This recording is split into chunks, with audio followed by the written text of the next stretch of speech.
Chapter 498.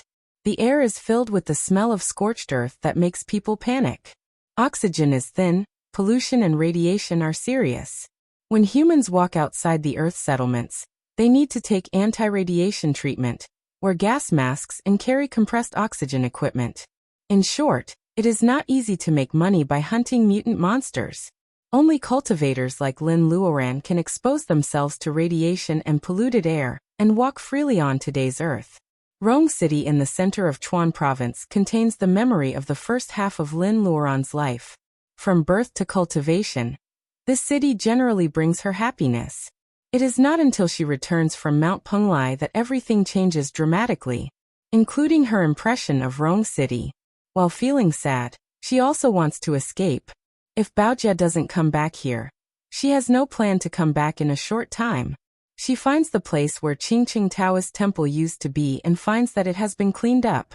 A small illusion circle covers the hole under Qingqing Taoist temple.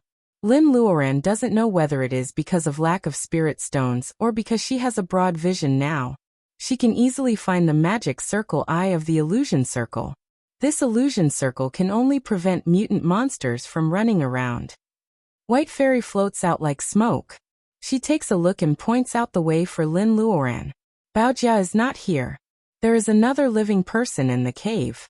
Lin Luoran follows White Fairy's instructions. She doesn't destroy the illusion circle and walks in slowly. The stones at the entrance are cleared and the green cave entrance is revealed. She goes down the steps and remembers that she found Commander Qin with a nervous face that year. Lu Zheng and the crazy Taoist were also there. The four of them personally put Baojia in the hollowed-out tree hole of the soul wood. And she slept for many years. The upheaval of the earth has obviously affected Baojia. At this time, she is more like a new independent personality after waking up rather than forgetting the past. Even though Lin Luoran is a gathering vitality cultivator, she doesn't know how to face Baojia, who has a completely different personality. There is no light in the cave. Several glowing crystals are inlaid on the mountain wall. The light is soft and refreshing. Walking to the bottom, Lin Luoran sees a young man with timid eyes and a guarded face. Lin Luoran has mixed feelings. It is Duke Chao. To be precise, he is the former Duke Chao. The bottom of the cave was cleaned and covered with a mattress made of mutant wolf skin. Hidalgo Frank, former Duke of Chio. He is not stupid anymore. His eyes are innocent. Lin Luoran feels strange. White Fairy looks at him and says, "He is as smart as a toddler now." Lin Luoran frowns. When she made the decision, she didn't expect that Baojia would value Frank so much that she even took him away from the Nami star. White Fairy asks for her opinion before she does it. Soul-searching spell, and illusion spell that White Fairy is good at. As an ordinary person, Frank is just a fool. It is already a very light sequela. This is the reason why White Fairy stopped her from using the soul-searching spell on the bank of Dongting Lake. After all, they are two innocent ordinary people. They are not enemies. Lin Luoran has mixed feelings. Although she doesn't feel guilty, what should she say when she finds Baojia? What happened to Frank has happened. If Baojia makes one of the siblings of the Ma family like this, she can't pretend that nothing has happened. She is about to leave quietly when the illusion circle is triggered. Baojia is back. Baojia is holding a skinned mutant rabbit in her hand. Standing on the high steps, she looks down at her coldly. "What are you doing here?" Baojia's attitude towards Lin Luoran is not friendly. However, she treats White Fairy coldly with disgust. Lin Luoran nods at White Fairy. She returns to the space wisely. "I come to thank you for your help in Dongting that day." Baojia's face softens a little.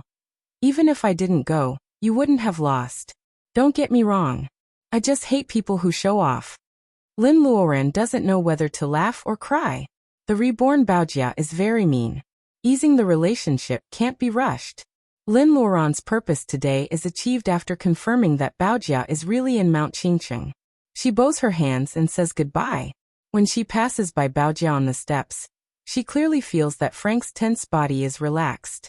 The former Duke Chao, whose IQ has degenerated to a few years old, pulls Baojia's sleeve and whispers something. Baojia is very patient to comfort him. There is a deep affection between them. Lin Luoran gets out of the illusion circle. When she is about to leave, the water ripples in the circle and Baojia chases after her. Wait a minute. Lin Luoran is stunned and uneasy. She is not sure whether Baojia is going to ask her not to come again. Baojia hesitates. After a long time, she takes out 2 jade maps. This one has been with me since I woke up. It records an unknown spell and magic circle knowledge. Baojia raises the other jade map. This one was found at the bottom of the cave after I returned to the earth. It records sword riding skills, spells of the 5 elements, even talisman skills, common spirit herbs and elixirs, and various common knowledge of the world of cultivation. The person who left the jade map said that I can only find the second one when I return to the earth again. It is the crazy Taoist. Lin Luoran can be sure without taking over the jade map. Only 4 people were present to send Baojia into the Soulwood that year. Only the crazy Taoist can do such a seemingly absurd but wise thing, right? 1 jade map is with Baojia so that she will not be unarmed when she wakes up. The other jade map is found after she returns to the earth. The crazy Taoist must have arranged this for a reason. Lin Luoran is silent for a while. There seems to be only one explanation. The crazy Taoist knows that something will happen to the earth. On the day Baojia wakes up, neither he nor Lin Luoran will be with Baojia. The second jade map appears because Baojia returns to the earth. The truth is clear. Baojia returns to the earth because she wants to recover her memories? Do you mind walking around the city with me? Lin Luoran doesn't expose Baojia's mind. She invites her with a smile. Baojia hesitates for a while and nods. Lin Luoran takes Baojia down the mountain slowly. In fact, 300 years after the drastic changes on the earth, she is satisfied to have the opportunity to walk side by side with her old friend. Qingqing Villa has become a ruin. A nest of mutant cockroaches has occupied the former number 18 villa of Qingqing Villa. Lin Luoran doesn't deliberately talk about Baojia's former identity. She just talks about some interesting things that happened in Qingqing Villa. Baojia helped to take care of Mr. and Mrs. Lin for 3 years. They go all the way to the city. Of course, the folk street is not as beautiful as it used to be.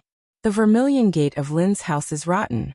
Lin Luoran points to the village and says, "This is another yard of Lin's family. You encouraged me to buy it." There are only withered bamboo roots buried under the rubble on the island. The amazing Ming and Qing dynasty mansion has changed beyond recognition.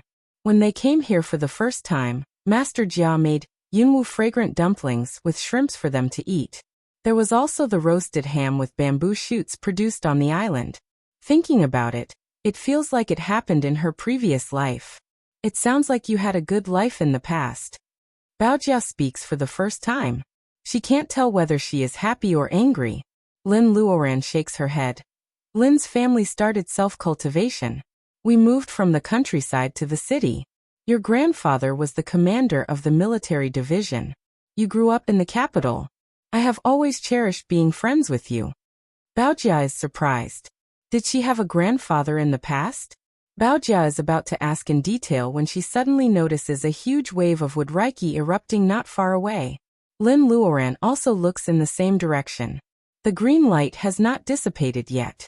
The wave of wood reiki not only alarmed the 2 cultivators, but also a large number of mutant beasts living in the city. Even though the city has collapsed, Lin Luoran's extraordinary memory and eyesight still remind her of the place where the green light has not dissipated. It is the courtyard where young Lisha sold flowers. Lin Luoran and Baojia stand side by side in a pile of broken bricks. The green light shrouds the place. Something seems to be coming up to the ground. However, it doesn't succeed because of the debris piled up like a mountain on the ground. Do you know this place? Lin Luoran nods and keeps staring at the movement on the ground. Mutant beasts are roaring not far away. However, they are afraid of Lin Luoran and Baojia's powerful momentum and dare not go forward. The green light is very peaceful without any violence. The environment on the earth can't breed any natural treasures. Besides, this is the place where young Lisha opened her flower shop. Is the female monster coming out? Lin Luoran has an idea. She sweeps away the stones and bricks piled up on the original site. After a while, the green light finally breaks through the imprisonment of the scorched earth and emerges from the ground. A big crack appears on the ground. A luxuriant acacia tree emerges from the ground and slowly stretches its branches and leaves. Mutant beasts are restless. The spirit tree with abundant wood reiki is more tempting to them than ginseng fruit. Some mutant beasts are ready to challenge Lin Luoran's coercion. Lin Luoran ignores the mutant beasts. Her eyes fall on the green vines entwining the trunk of the acacia tree. Shisandra. Why does young Lisha return to her original body? The acacia tree shakes its leaves and a thick green mist spreads. When the green mist disperses, there is only a young man in a yellow robe left on the ground. He has a beautiful androgynous face. Lin Luoran's old acquaintance, the female monster young Lisha, whose original body is Shisandra, loses the thing that clings to her. She falls on the ground, and is still a green vine.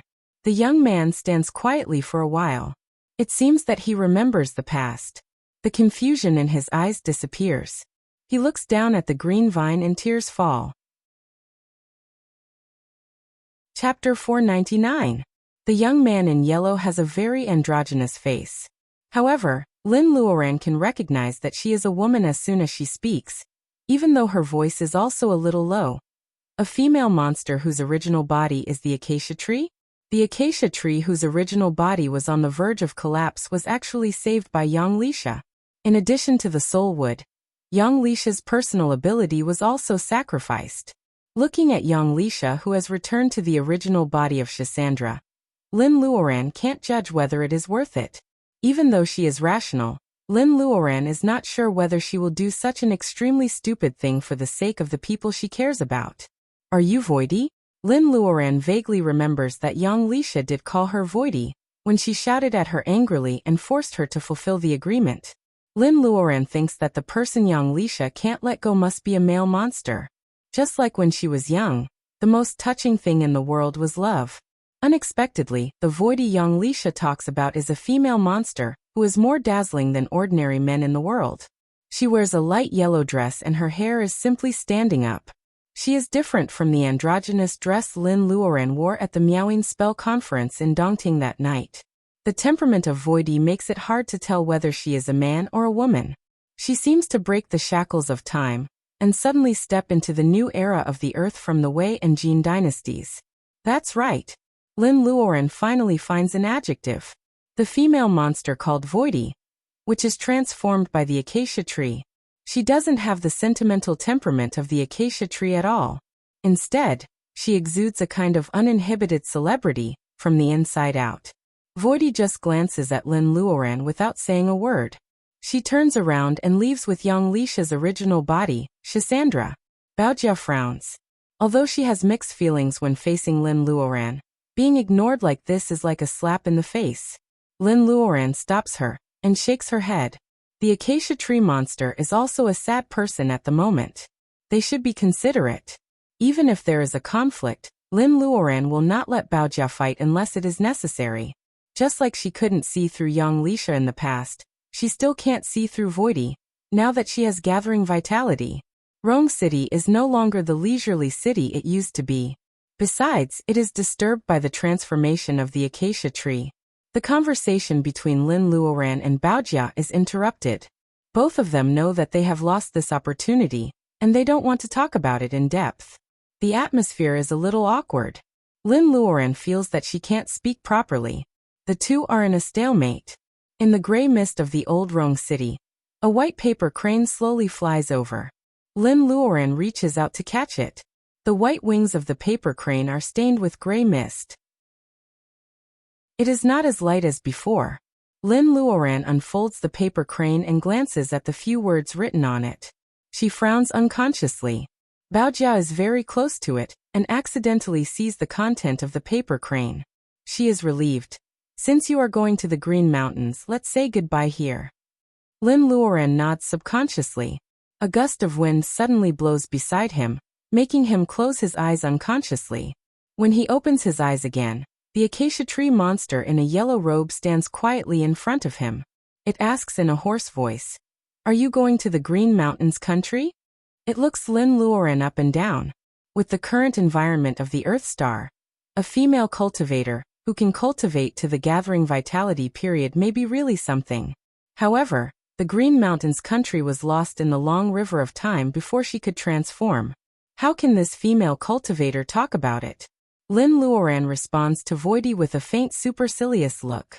She wants to go to the Green Mountains country. It has nothing to do with this tree monster. The female monster doesn't bother to talk to her. Lin Luoran doesn't have to be so thick-skinned to stick to it. After all, it was young Lisha who had some friendship with her in the past, not this Voidy. Baojia feels that an eye for an eye. She smiles and feels that her previous grievances are swept away. She becomes very happy. However, Voidy doesn't care too much. She really doesn't care about trifles like a famous scholar in the Wei and Jin dynasty. She reintroduces herself to Lin Luoran. My name is Unscented. Unscented. The acacia tree actually has fragrance when it blooms. It just needs to be calm to smell it. Lin Luoran looks at the 5-flavor vine wrapped around Unscented's wrist. She remembers her friendship with young Lisha when they went to the Tower of Babel and traveled through ancient Babylon. Her previous unhappiness disappears and she nods. Lin Luoran. Unscented suddenly realizes, it's you. Before she transforms again, she has been sober with the energy of the soul wood and the silly girl. The girl mentioned the name Lin Luoran in front of her, but it was not a good thing. Young Lisha was just worried that Unscented's realm would be unstable after the transformation. Young Lisha told Unscented that Lin Luoran could take out 2 soulwood, and she might have a 3rd. Monsters don't have the hypocrisy and shame of the human race. Unscented doesn't think what young Lisha did is wrong. However, if she wants to go to the Green Mountains now, she has to rely on Lin Luoran. Unscented can only give up young Lisha's plan. Monsters have no moral shackles, but it doesn't mean that they are a group of heartless beasts who bite the hand that feeds them. I wonder if fellow cultivator Lin can do me a little favor? Lin Luoran thinks for a while and nods. Baojia is a little angry.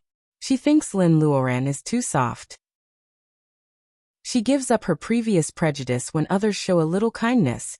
Baojia, who now changes her name to Nolan Mancia, doesn't realize that if it weren't for Lin Luoran's good temper, how could they talk easily after what happened in Nami Star? Lin Luoran doesn't understand Baojia's thoughts. The tree monster Unscented's personal ability is unfathomable.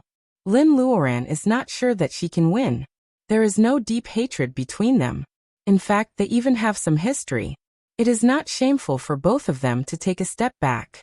With such an idea, Lin Luoran can nod calmly. We are all cultivators. You don't have to be so polite. Weifang Shandong. Mancia Nolan Mancia goes all the way from Rong City to Dongting. She hires professionals to take care of Frank, and then hurries to Weifang Shandong with Lin Luoran. Looking at the man and the monster talking and laughing side by side, Nolan Mancia convinces herself that she just doesn't like the arrogance of the tree monster. It is definitely not because she is protective.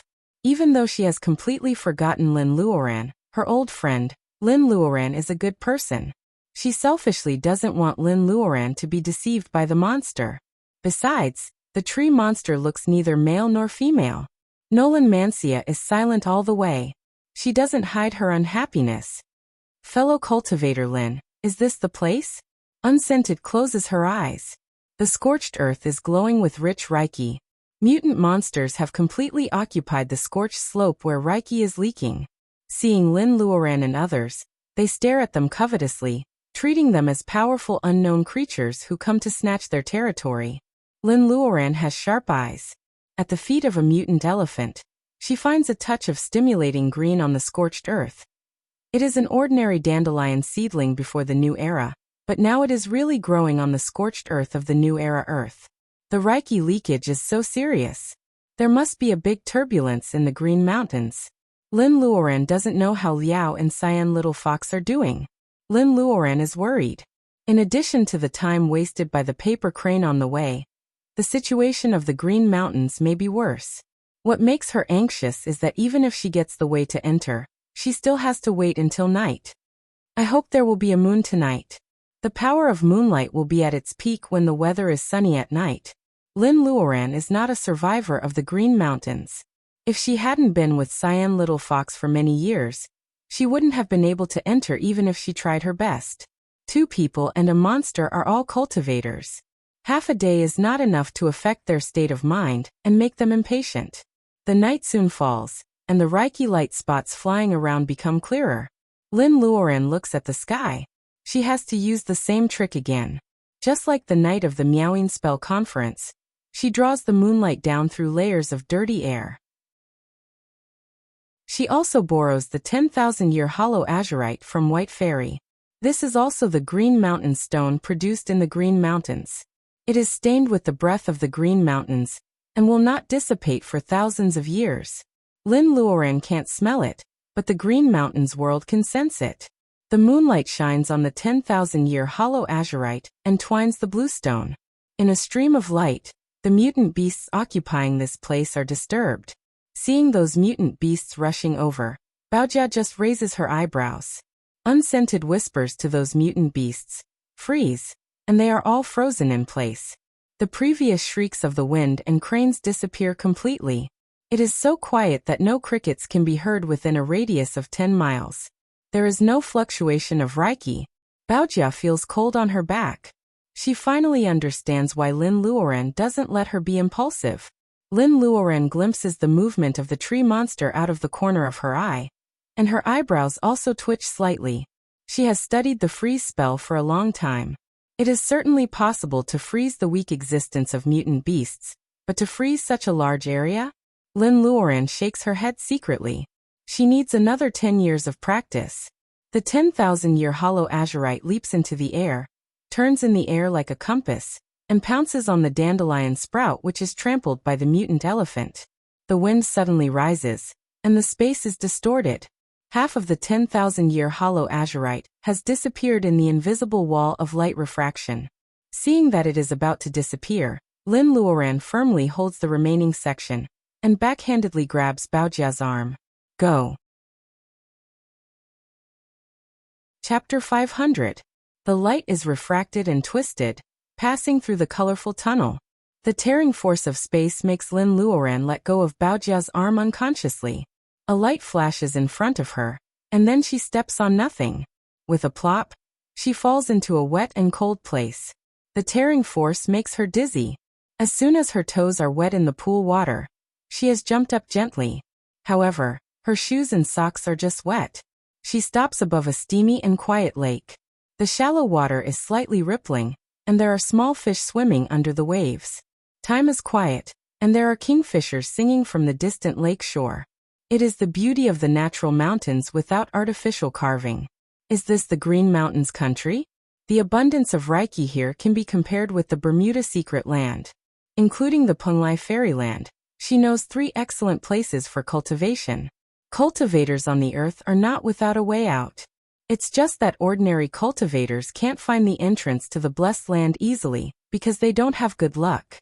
Lin Luoren is still holding the 10,000-year hollow azurite in her left hand. However, she doesn't see Baojia and Unscented after looking around. She doesn't know where they are. She smiles helplessly and returns the 10,000-year hollow azurite to White Fairy. She takes out a piece of white paper from space. Lin Luoren's fingertips turn flexibly, and the white paper has become a small paper crane. She murmurs and makes a strange gesture with both hands. Seeing that the paper crane is about to fly again, she bites her middle finger and squeezes a drop of essence blood into the paper crane. When the blood light fades, she shows the appearance of Cyan Little Fox and Liao in the void again. She pinches them into fog beads and also submerges them into the paper crane. It is easy to ask a paper crane to deliver a letter. However, it needs to be nourished by the spiritual mind of the person who folded the paper crane. Only when the paper crane is released by others can it find the owner accurately. If she wants to find people by paper cranes in the vast world, the only way is to use the person's hair and skin as a medium, or the essence blood of the caster. The higher the personal ability of the caster, the more accurate the range of the paper crane will be. Lin Luoren is not completely sure, but she hopes this method works. When the paper crane spreads its wings and flies up under a mysterious force, Lin Luoren also follows it with the wind. Reiki is abundant here. The paper crane is carrying a heavy responsibility, so it doesn't fly fast. Lin Luoren leaves the lake unhurriedly and follows it. She has a panoramic view of this place. The higher he flew, The clouds floated by his side, and the mountains passed under his feet. Layers upon layers of green mist, any mountain forest had an indescribable charm, luring people who had been rolling around in the world to build a hut and live there. The Green Mountains world is really a paradise. No wonder Liao can't forget it. Lin Luoran lowers her head. When she reunites with her family one day, she will either find a barbarian star with abundant Reiki, or find a secret place comparable to the Green Mountains world. From then on, she will farm and cultivate. When she is free, she will travel all over the world and travel among the stars. After solving the problem in the Green Mountains, Lin Luoran makes up her mind to gather the Taoist root of the 5 elements as soon as possible. The paper crane flies very slowly. Lin Luoran checks along the way. The Green Mountains world is rich in species. There are exotic flowers and grasses, snakes and insects everywhere. In addition to ordinary beasts, there are also many rare beasts. However, she doesn't find any monster with personal ability. She feels strange. Even if they can't develop sapience, there should be a lot of beasts accepting spirits into their bodies after staying in a place like the Green Mountains for a long time. Lin Luoran makes a note of this unreasonable place and strengthens her vigilance. The paper crane has been flying for 2 days, and it has no strength to continue. Its wings stop and it is about to fall. Lin Luoran catches it. The land of a world is naturally vast. Lin Luoran doesn't expect to find the end in 2 days. However, when she drops her essence blood again, the paper crane, which was originally safe, suddenly burns without fire and turns into ashes in front of Lin Luoran. It's kind of interesting. In the space, Fire Phoenix used to have the highest personal ability and the closest connection with space. Since Lin Luoran entered the Green Mountains world, Fire Phoenix has been paying attention to the situation outside. The Green Mountains are totally different from its previous impression. When the paper crane burns without fire, Fire Phoenix finally can't help but marvel. Lin Luoran has an idea. Fire Phoenix, have you been to the Green Mountains world before? Fire Phoenix laughs. When I came, the Green Mountains and the earth today belong to the wilderness. There was no distinction between worlds. Those damn foxes were clever and cunning. They separated the Green Mountains from the wilderness with external forces. You see, the earth is coming to an end, but the Green Mountains are still full of Reiki and have been preserved. Fire Phoenix's words give Lin Luoran an idea. Why did the nine-tailed fox family make the Green Mountains a world of its own and separate it from the wilderness? The Earth's Reiki declined and entered the Age of Chaos, but the Green Mountains were preserved. Did the nine-tailed fox family know that the Earth would have such a day? Fire Phoenix is shocked. How is it possible? This news can't be leaked at all. It blurts out and then closes its mouth. Lin Luoran still catches the faulty wording. She flashes into space and pulls Fire Phoenix out. What news? What do you know? Fire Phoenix's words are evasive. I have been sleeping for a long time. I don't know anything. Lin Luoran narrows her eyes and strangles its neck. Fire Phoenix screams, I really don't know. Let go of me. Damn it. Since Lin Luoran cultivated the primordial spirit after gathering vitality, she also has a way to deal with souls of departed like them. Fire Phoenix is so strangled that it almost rolls its eyes. It has to say vaguely, at that time, spells were flourishing, and the monster race was full of powerful people. The human race was also proud of training chi. It was a great era for personal ability enhancement. I don't know where the rumor came from. It said that the earth would have a tribulation of 10,000 years. From powerful cultivators to ordinary plants, they were all the targets of tribulation. Lin Luoran lets go of Fire Phoenix's neck and sits on the swing. She murmurs, now it seems that it is not a rumor at all. In the tribulation of 10,000 years, countless species on the earth were extinct, cultivators disappeared, and plants turned into ashes. Aren't they the targets of tribulation? There is also the broken immortal world.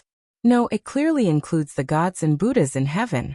This tribulation is really horrible. In addition to Liao's description, the spiritual world left by the gods and Buddhas disappeared. And some clues that couldn't be figured out before are finally revealed. If there is a tribulation, according to the time of the collapse of the immortal world, The gods and Buddhas in heaven will be the first to face the tribulation. Seeing Fire Phoenix looking at her in the distance, Lin Luoran waves at it maliciously. You just said it was a little interesting. What's interesting about it? Fire Phoenix sneers. I am laughing at those cunning foxes. Even if they separate the Green Mountains, they still can't escape this tribulation. Yes, Lin Luoran thinks about it carefully, and feels that what Fire Phoenix said is somewhat true. Cyan Little Fox is the biggest evidence. The color of the fox is cyan. It is the king of the nine-tailed fox family, and its status is the most honorable. If the Green Hill Fox family can really avoid the disaster as they wish, the Cyan Little Fox will not only have a 1-year-old fox by its side, living a miserable life. Looking at the Green Mountains world, Reiki is abundant, but no beast can open its mind and accept spirits into its body. It can be seen that the fox family's plan has failed after all. Is the paper crane's failure to find people also because of the special environment of the Green Mountains? Fire Phoenix shakes its head. There is a turbid atmosphere in the Green Mountains. Someone is secretly making trouble for you, preventing you from finding the little fox and the old man. Lin Luoran nods. Fire Phoenix is right. It is really a little interesting. No matter what, the tribulation of 10,000 years is suspected to be the cause of everything, or there are still troublemakers in such an environment of the Green Mountains. Lin Luoran feels that this trip is worthwhile. Fairy, are you interested in visiting the Green Mountains with me? White Fairy floats over and smiles sweetly. With pleasure. A person and a soul leave the space. The silverfish wags its tail and stares at Fire Phoenix for a long time. You said it on purpose, right? Chapter 501. In the space, Fire Phoenix and Silverfish are talking. Lin Luoran has no idea that she is rushing along the northeast direction at this moment. The paper crane is secretly destroyed by someone. Lin Luoran has to follow the northeast direction where the paper crane previously flew. White Fairy travels with her. With the help of 10,000-year hollow azurite, White Fairy's soul body is solid. She is no longer afraid of the erosion of turbid chi in the real world, let alone a place like the Green Mountains world with abundant Reiki. All the way to the east, Lin Luoran doesn't forget to throw special plants into the space when she sees them. Further north, spring quietly retreats, and it is already a snowfield of ice and snow. From the warm spring to the icy snowfield, there is no transition at all. The ice and snow spread to the southwest at a speed visible to the naked eye. When she picks up a dead kingfisher frozen in ice, Lin Luoran faintly understands the crisis of the Green Mountains world. Is this ice and snow going to seal the entire Green Mountains world? If the ice and snow continue to spread, absolutely no life can survive. The Green Mountains world that the nine-tailed fox family tried so hard to preserve will not be much worse than the Earth today. No wonder the paper crane sent a message saying that the Green Mountains are in danger. But where are Cyan Little Fox and Liao at this time? What is waiting for her at the end of the ice and snow? Lin Luoran doesn't want to find a fox turned into an ice sculpture, and a Liao who no longer chatters at the end at all. After a while, White Fairy beside her can't bear it at all. For the first time, Lin Luoran knows that souls of departed are also afraid of ice in addition to fire. This ice and snow can freeze people's primordial spirit. Be careful. White Fairy's face is pale. Lin Luoran's primordial spirit is hidden in the middle pubic region, so she doesn't feel anything wrong. However, White Fairy directly touches the ice and snow with her soul body. Her shoulders are covered with ice and snow, and her face is frosty. When Lin Luoran asks her to go back to the space, White Fairy's hands and feet are stiff. This strange ice and snow can hurt souls of departed. Lin Luoran shrinks her neck without caring about her image. She has to reach the destination as soon as possible before her physical body can resist it. The snowstorm roars. Lin Luoran speeds up. The snow condenses but does not melt. Soon Lin Luoran's shoulder and hair turn into a white sheet. She looks like a moving snowman. Along the way, they saw more and more stiff and dead animals. The low plants on the ground had long been submerged. Only the towering trees were left standing proudly on the snowfield, retaining the posture before they were frozen. It was like the ice sculpture festival in Bing City before the new era. But with a light touch of his finger, A frozen towering tree fell on the snowfield into pieces. When it collapsed, it was like dominoes falling, and the chain effect caused the snowfield to be covered with snow. The place that used to be a dense forest had all collapsed. Be it the frozen plants or animals, they were all assimilated into the snow on the ground, and it was impossible to tell what they looked like when they were still alive. Lin Luoran feels that her hands and feet are stiff. Her eyelashes are gradually stuck by the falling snow. She can hardly open her eyes. The fire meta flows around and dispels the coldness in her meridians. Before Lin is frozen, she finally sees an ice peak in the distance. The floating cloud is only halfway up the ice peak, which shows how high this mountain is. Snow is falling everywhere. It should be a fairy-like place. However, the white cloud halfway up the mountain seems to be frozen by the ice and snow. It looks dull and the beautiful scenery becomes lifeless. At the foot of the ice peak, there are many crystal and lovely flowers that have not been submerged by the ice and snow. Lin Luoran once saw them in a remote mountain village, so she is familiar with them. However, these flowers, which are said to be able to realize people's wishes, are now so fragile that a large number of them will fall if she moves a little. They will instantly turn into powder and assimilate into the snowfield. They can't even protect themselves, let alone realize people's wishes. Lin Luoran extends her spiritual mind. The entire ice peak is dead silent, without any sign of life. She is a little disappointed. However, with the state of mind of the gathering vitality period, she is no longer the little girl who would lose her mind when she was hot-headed. Lin Luoran still carefully searches the entire area. Her divine sense was carefully probing. Someone had destroyed the paper crane locating spell, but the enemy who had been lurking in the dark along the way didn't give the game away. This was obviously not a happy conclusion. Wait, there are some abnormal fluctuations behind the ice peak. Lin Luoran hesitates for a moment and flies away. After she disappears in the depths of the frozen floating clouds in the mountain, a jackdaw crouching among the branches at the foot of the mountain, which is also frozen, opens its eyes. The sunlight falls on the jackdaw's white eyes, giving off a frightening and strange light. The closer Lin Luoran gets to the top of the mountain, the stronger the soul-freezing fear becomes. Lin Luoran frowns instinctively. When she is about to reach the top of the mountain, she changes her route and takes a detour. The feeling of palpitation fades away. Lin Luoran feels that she has avoided some unknown danger. She climbs over the ice peak from the side, and walks in the direction where she found the fluctuations before. On the other side of the ice peak, there is an endless ice field, which looks nothing special. After Lin Luoran bumps into a large area of ice sculpture trees, she has an idea and finally finds something wrong. This ice field is too flat. Although the ground is covered with snow, the ice peak and flatland are either rugged rocks or towering ancient trees. There are also many animal corpses. Only the vast ice field that Lin Luoran sees at this time is as flat as a mirror carefully polished by a craftsman. Mirror. No, it should be a lake. It turns out to be a lake? Lin Luoran carefully feels the fluctuation. Under the thick ice, there is indeed a fluctuation different from water reiki. Fire Phoenix, is there any way to go down? This kind of ice is very difficult to melt. Even if she uses meta, Lin Luoran just subconsciously discusses with Fire Phoenix. Unexpectedly, Fire Phoenix ponders for a while and really nods. Water and fire are incompatible. I don't have a way, but Sister Silverfish has a way. Little Silverfish? Lin Luoran has seen the fire of nirvana of Fire Phoenix, and the cunning arts of nature of Wood Wolf. However, she has never associated the ignorant little silver fish with the word powerful, because of the deep-rooted impression of it at the beginning. When she is in a trance, Fire Phoenix drags out a skeleton from its room with a distressed expression. Lin Luoran finds it familiar. After thinking for a while, she pats her head.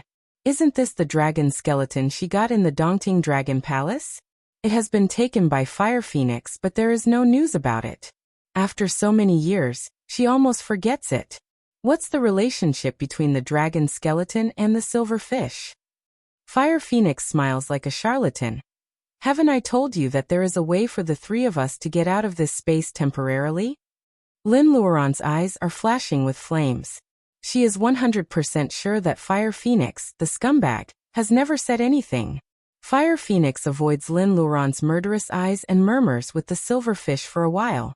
The confusion on the silverfish's face dissipates a little. Facing Fire Phoenix's entrustment, it nods its head solemnly. Wood Wolf wants to go forward, but it is fanned away by Fire Phoenix's wings. Lin Luoran feels that Fire Phoenix has become very strange after entering the Green Mountains world. This thing used to not take the initiative to explain to her. However, when the paper crane spell is destroyed, it takes the initiative to talk about the past. It also takes the initiative to say that the 3 residents of the space can go out. Unexpected events that Lin Luoran has never considered come to her one after another.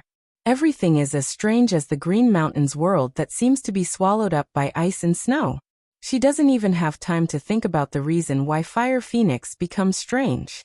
She sees the silver-white half-solidified body of the little silver fish jumping into the dragon skeleton. Lin Luoran is speechless. Even White Fairy is not calm. After the little silver fish disappears on the dragon skeleton, the shrinking light on this skeleton, which has existed for many years, is like the beating frequency of a heart. Some flesh and blood actually appear on the skeleton inexplicably. It is evolving in the direction of perfection. Flesh and blood grow from white bones. Although Lin Luoran has seen many strange things with her own eyes since she embarked on the path of personal ability enhancement, she still pinches her thigh quietly when the dragon skeleton in front of her grows flesh and blood. It gradually becomes plump and is covered with silver dragon scales. The silver dragon opens its heavy eyelids. Its eyes are clear and a little confused. Lin Luoran can't be more familiar with this kind of eyes. It is the little silver fish. Lin Luoran doesn't understand how the little silver fish merges with the dragon skeleton. The giant dragon in front of her is not an illusion. Its flesh and blood are real, and White Fairy doesn't see anything wrong. Get out quickly. Sister Silverfish can't hold on for a long time. Lin Luoran nods. The giant dragon is huge.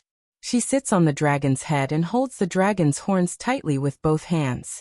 The silver dragon coils up and takes Lin Luoran through the thick mist of the space. Lin Luoran is surrounded by a sense of stickiness and suffocation. She suddenly realizes that even if the little silverfish is attached to the dragon skeleton, it is extremely hard for it to get out of the space. At least as the owner of the space, she only needs to think about it, and it has never been so hard. After getting rid of the stickiness that binds her body, Lin Luoran has already left the space on the silver dragon. The icy cold air made her shocked. Was the snowstorm coming again?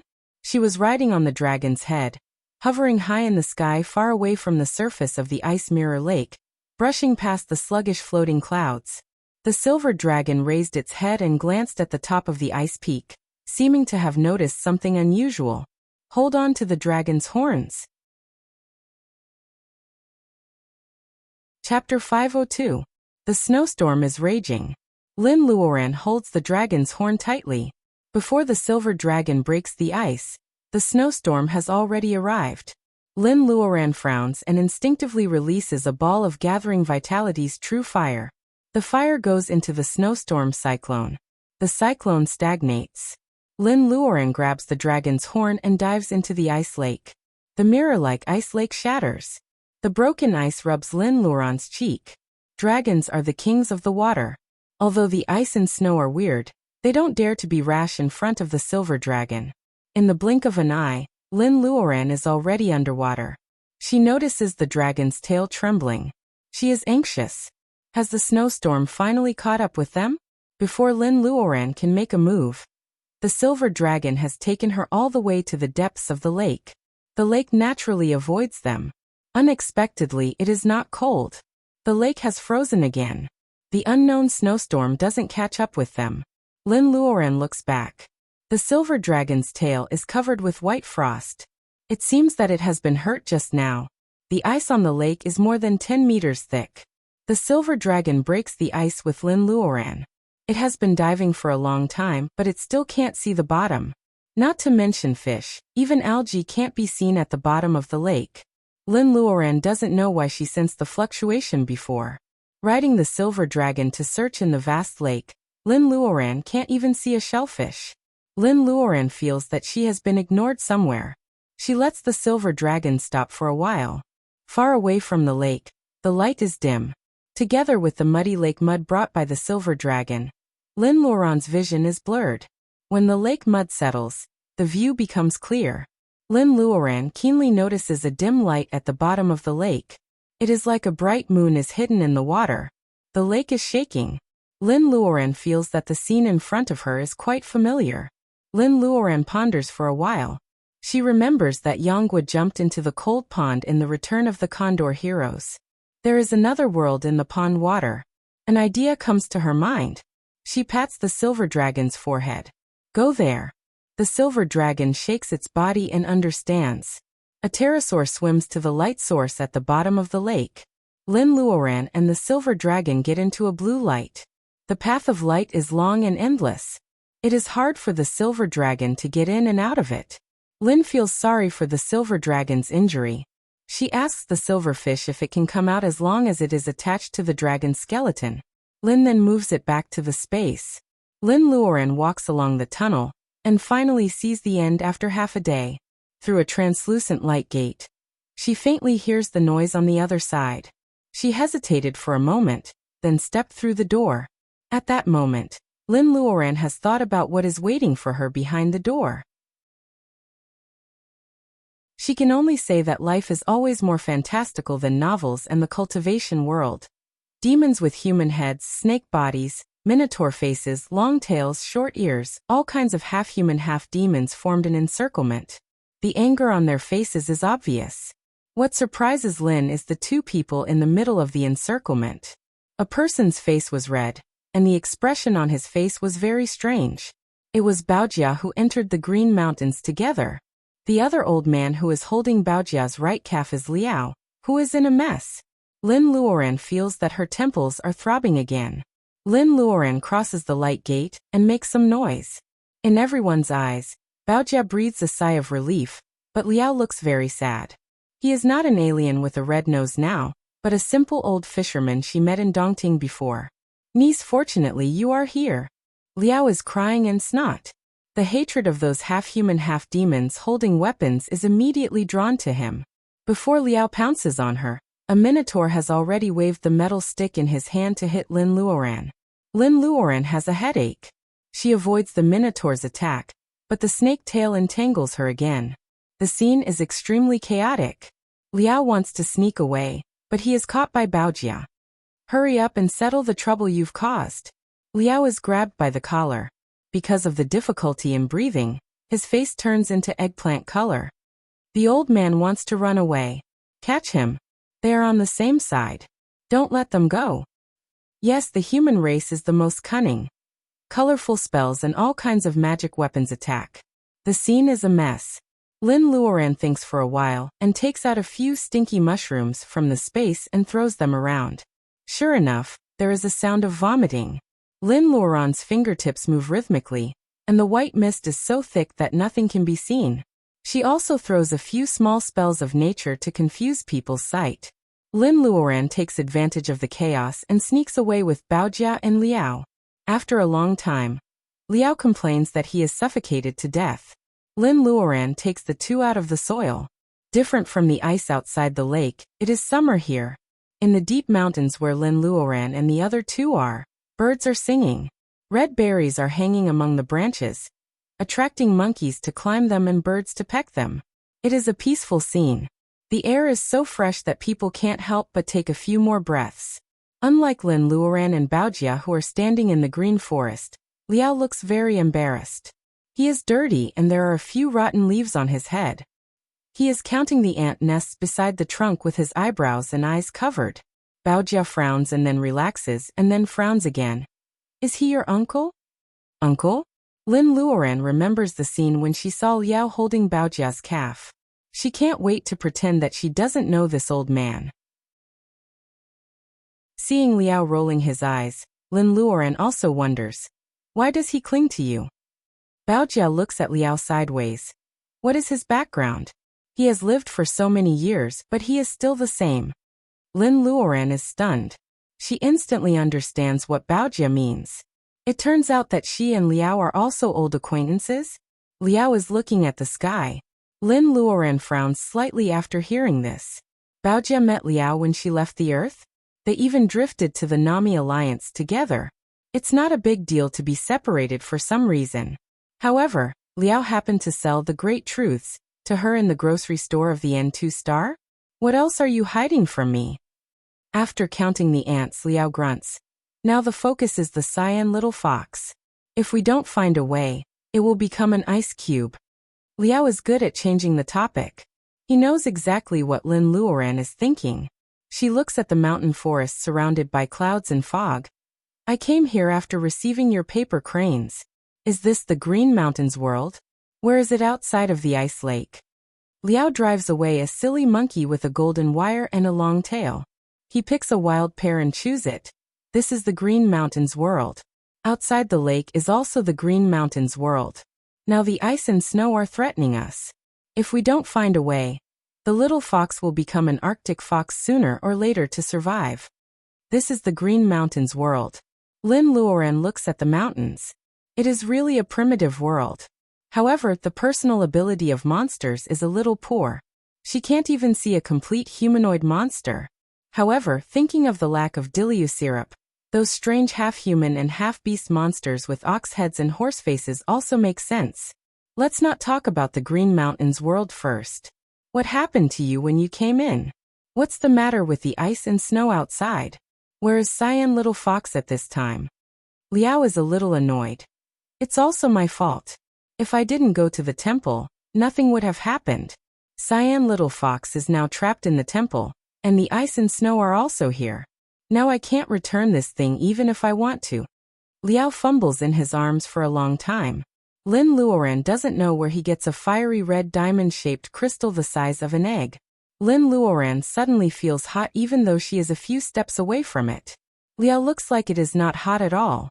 Lin Luoran touches it with her hand, and is surprised by the huge fire reiki in the diamond-shaped crystal. With such strong fire reiki, the crystal can be smashed. Maybe a big fire can burn the earth. How can Liao get such a big weapon? The divine hall you mentioned is on the icy peak outside? Liao nods. Lin Luoran points at the diamond-shaped crystal in his hand and asks, "Did you take this crystal and attract the 1,000-mile ice peak?" She has always known that Liao is unreliable in doing things. Logically speaking, he shouldn't have made such a disclosure. The Song of Ice and Fire. Can the fire crystal in the temple be taken casually? Chapter 503. Did it fall down? This is not a good phenomenon. It has been shown in countless novels and movies. Anything related to the words temple and altar will be suppressed under it. It is not a righteous existence. Lin Luoran remembers the raging blizzard. It is really gloomy and frightening, which makes her feel uncomfortable from the bottom of her heart. It is a pity that her ocean of consciousness is unstable because of the foundation building.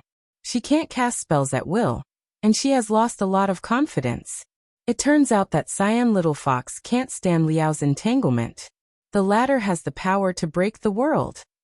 When Lin Luoran is still dealing with the Moonstar and busy with the Meowing Spell Conference, Liao and the fox have already returned to the earth and headed for the Green Mountains. Cyan Little Fox disappeared in the Green Mountains. It was not that it didn't want to come out, but it was easy to go in but difficult to come out. When it worked hard to cultivate a second tail and ran out of the Green Mountains, the earth had already become a scorched land. It couldn't find the former Lin family, so it had to run to the Kalahari Desert.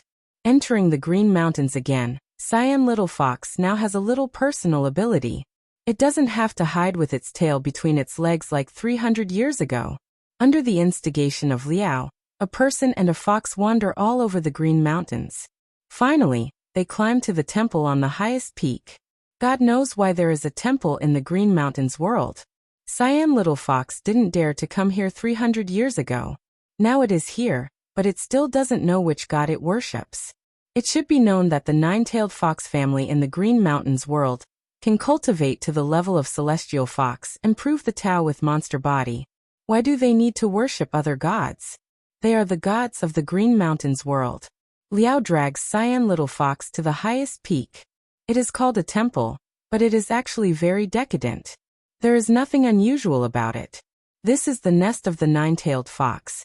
Cyan Little Fox has never thought that there will be insidious things in this dilapidated temple, which occupies the highest terrain of the Green Mountains world. Liao is a lively person. Seeing the temple is so dilapidated, he makes an appointment to go down the mountain. However, before we step out of the dilapidated temple, the mountain suddenly shakes a few times. The temple is so dilapidated that the altar collapsed at that time, revealing this broken crystal. How can an earthquake happen so coincidentally? Lin Luoran stares at the diamond-shaped well, and is also annoyed. Uncle Liao, why didn't you return it at that time? Liao stares at her without saying a word. Lin Luoran blushes. The world of cultivation is not otherworldly. Many cultivators, including Lin Luoran, have the same idea as Liao. Things picked up for free are collectively called lucky chances. When Liao picked it up, he didn't expect it to be so troublesome.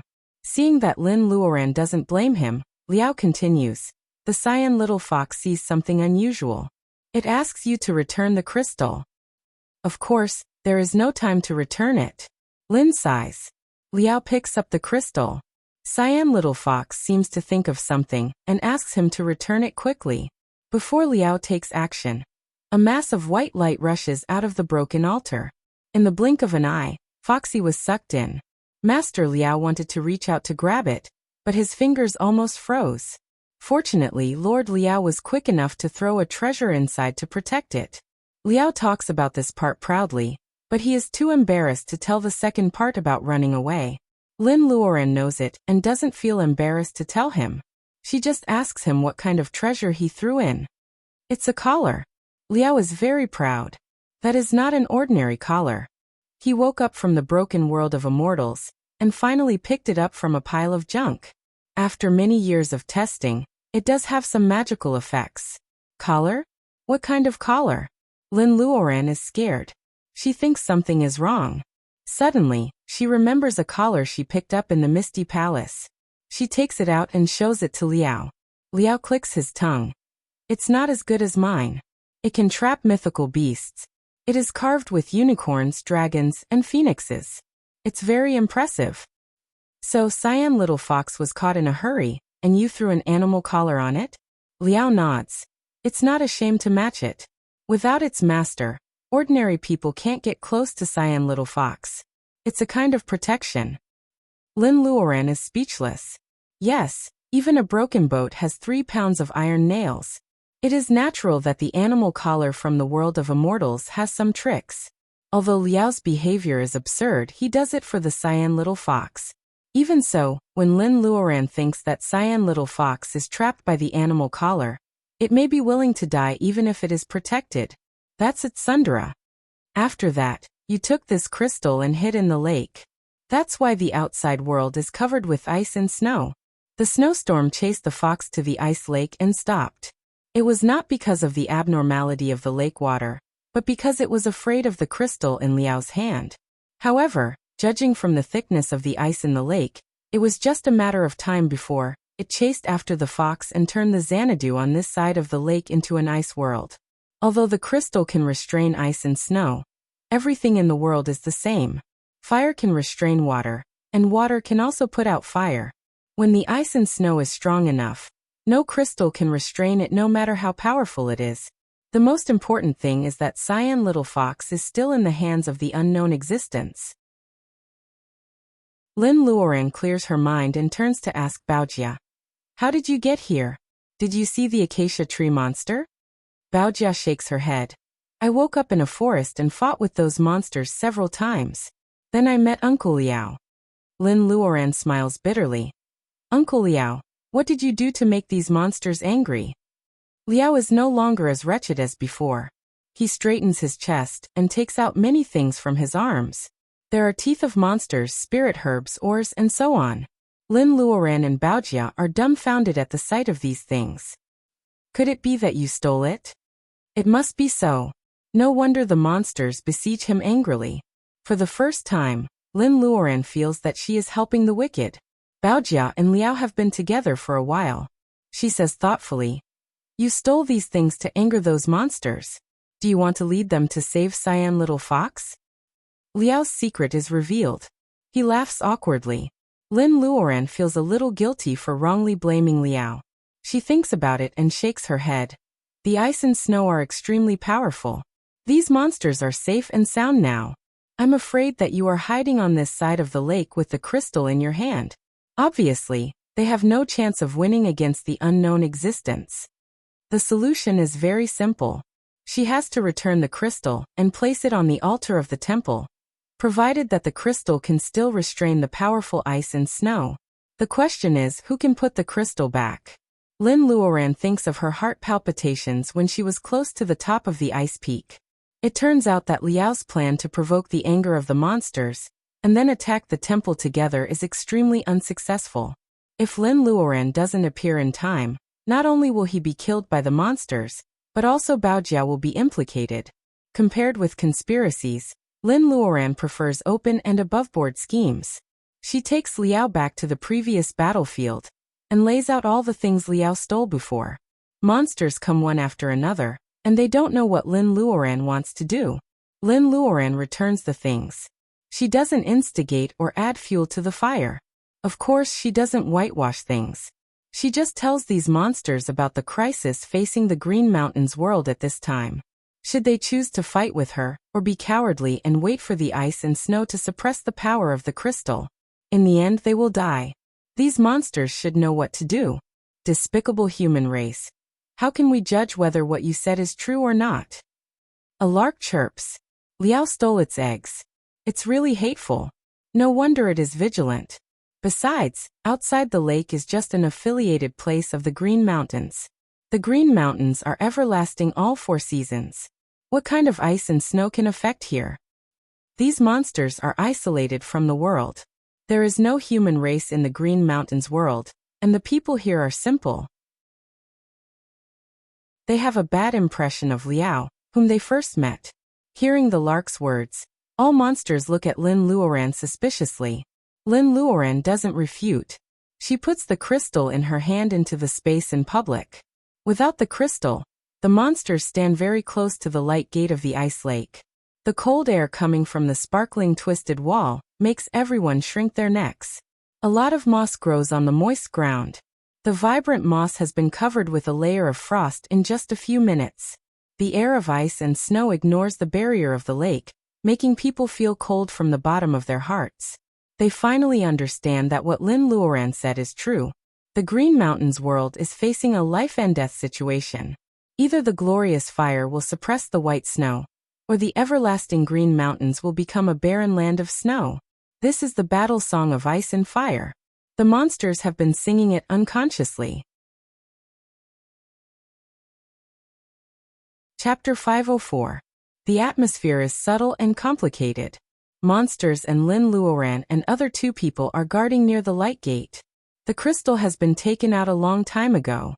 The everlasting warmth in the air comes back. The frost on the moss fades and it becomes green again. What to do? This is the same question flashing over the heads of monsters and Lin Luoran and other 2 people. Unfortunately, the 2 sides have just made peace and the atmosphere is so solemn that they can't talk easily for a while. Monsters and cultivators don't have to eat. However, Liao has a long life and he is actually no different from mortals. After the previous escape, Liao's stomach starts to growl when everything is quiet.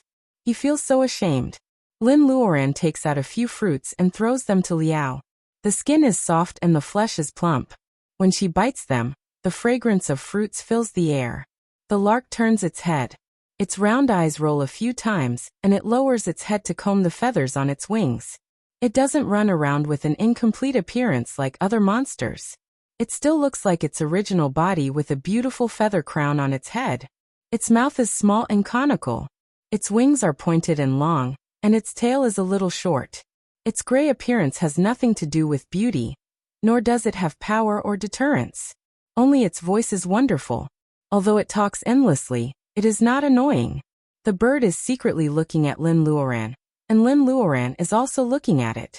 Compared with those monsters, the lark is weak, but it can stay steadily. It is smart. Although its words are sharp, Lin Luoran always feels that it is more like the bird's camouflage. These monsters have enough time to think, but Lin Luoran can't waste time with them. Cyan Little Fox is still in the hands of Blizzard.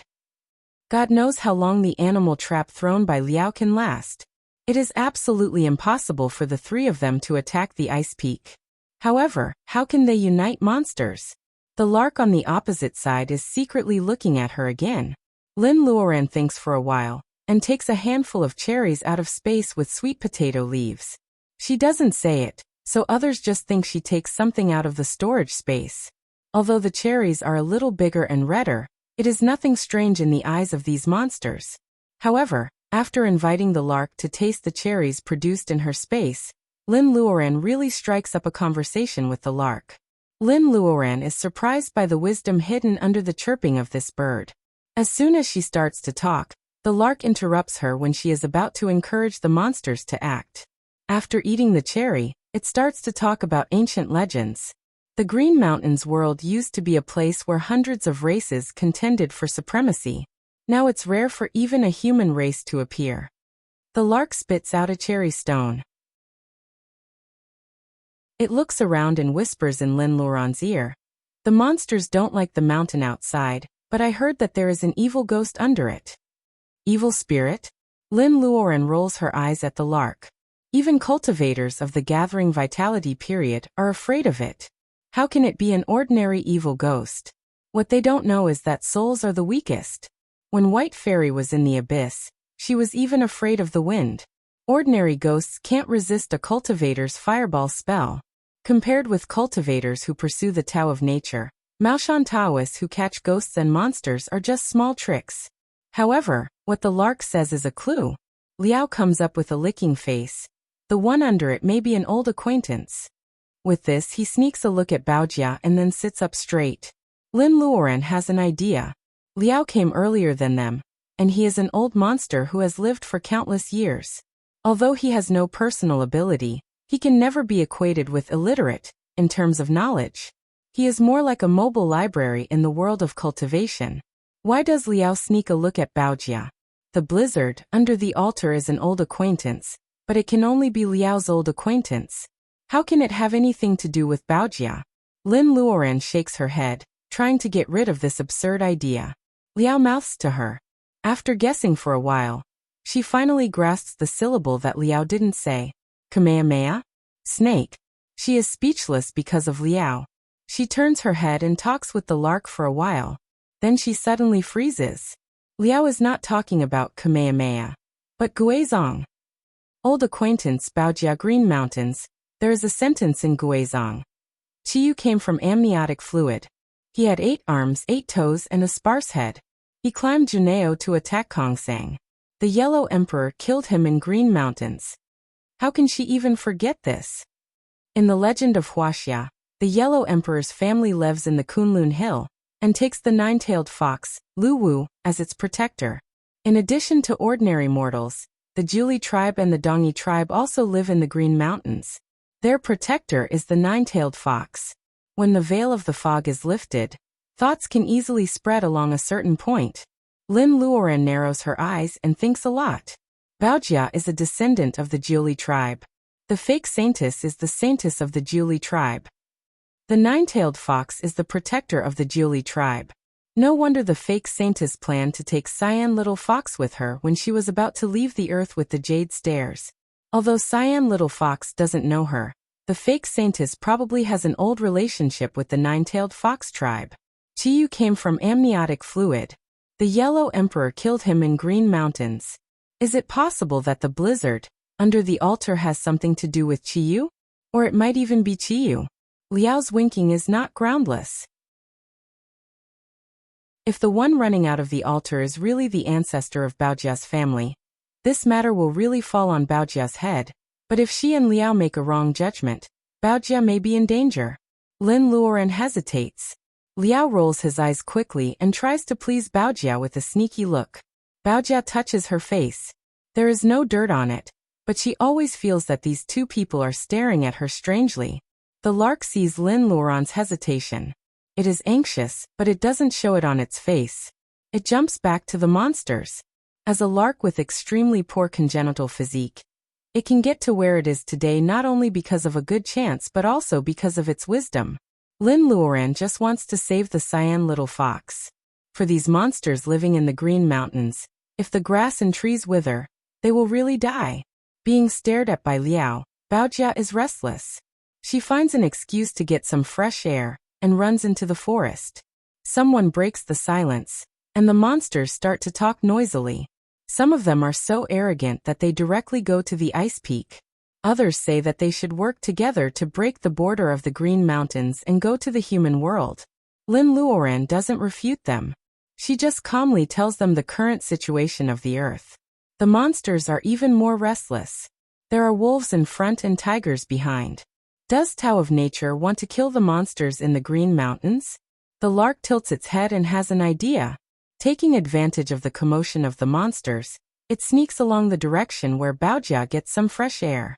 Nolan knows her surname is Qin, and her name is Baojia.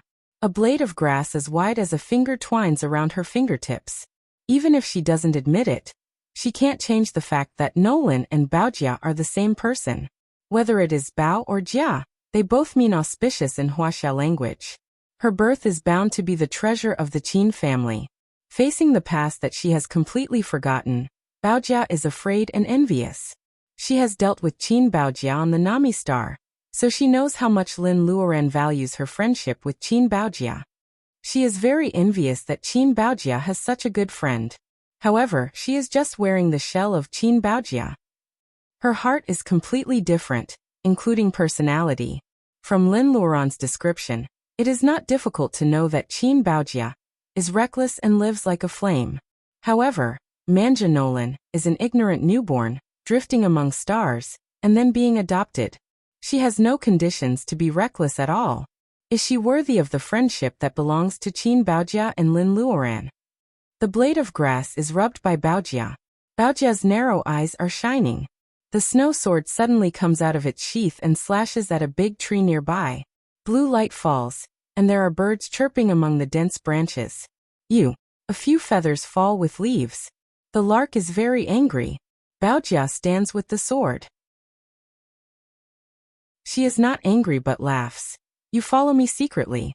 Why can't I cut you with my sword? The lark is sad about the fallen feathers. It jumps while chatting with Baojia. Seeing Baojia's impatient face, it goes forward and bewitches her with words. Hey, you are so powerful. Haven't you ever thought about helping your friend? Friend? In the eyes of the monster, she and Lin Luoran are friends? Apart from this, speaking of power, how can the bearing essence period be compared with the gathering vitality period? Seeing Lin Luoran frowning, she knows that this matter is very difficult. This stinky bird actually comes to make fun of her. The lark coos twice. Don't look at me like that. Just now, the other girl and the old man who stole my eggs secretly talked a lot. It must have something to do with you, and the ice peak outside. Baojia returns the snow sword to the hairpin, and still puts it in her hair. She lowers her eyes and no one knows what she is thinking. Did she guess wrong? The lark sighs and wants to fly away. Baojia looks up and smiles. Chapter 505. The monsters quarrel for a long time, but they still can't figure out who is more important. They are counting on this group of mobs to kill their way to the ice peak. Dark clouds cover Lin Luoran's head and she can't get rid of it. She squints at Liao. Liao's face turns blue and then purple, and then from red to white, as if he has knocked over a pallet. He is so ashamed. He was planning to provoke these monsters to go to the ice peak before. However, it seems that he will only be a hindrance if he goes there. Stop quarreling. In the face of these monsters, Lin Luoran doesn't have a good temper. She directly rewards the monsters with a heavy rain of pepper. In the sound of sneezing, they are finally willing to focus their eyes on one person. Lin Luoran feels sad. What's the big deal about glaring? At least they are willing to look at her. Speaking of which, what happens in the Green Mountains has nothing to do with me. If you keep quarreling, I will go out with the crystal that can stop the ice and snow. Then we can go our separate ways. You are willing to be ice sculptures for thousands of years. What does it have to do with me? This is a blatant threat. Many monsters grind their teeth at Lin Luoran, but she just pretends not to see it. If she wants to attack the ice peak, she can only rely on surprise. After half a day, Lin Luoran has gained something. She even has an extremely bold plan in her mind. There is an altar in the temple of the ice peak. As long as the crystal is placed on the altar again, the Green Mountains world will not be restored to its previous appearance, but at least the ice and snow will not continue to spread. The crystal is lying quietly in her palm. The weather is sunny, and it reflects glazed brilliance in the light. What if there is more than one crystal? The bold and risky idea makes Lin Luoran's heart beat like a drum. If she uses the fake crystal to fish in troubled waters, with the number of monsters going up the mountain from different directions, can she deceive the snowstorm? Before Lin Luoran can speak, the lark flies from the dense forest with panic in its eyes. Your friend went up the mountain alone. Lin Luoran's pupils shrink. She clutches the slender neck of the lark. What did you say to her?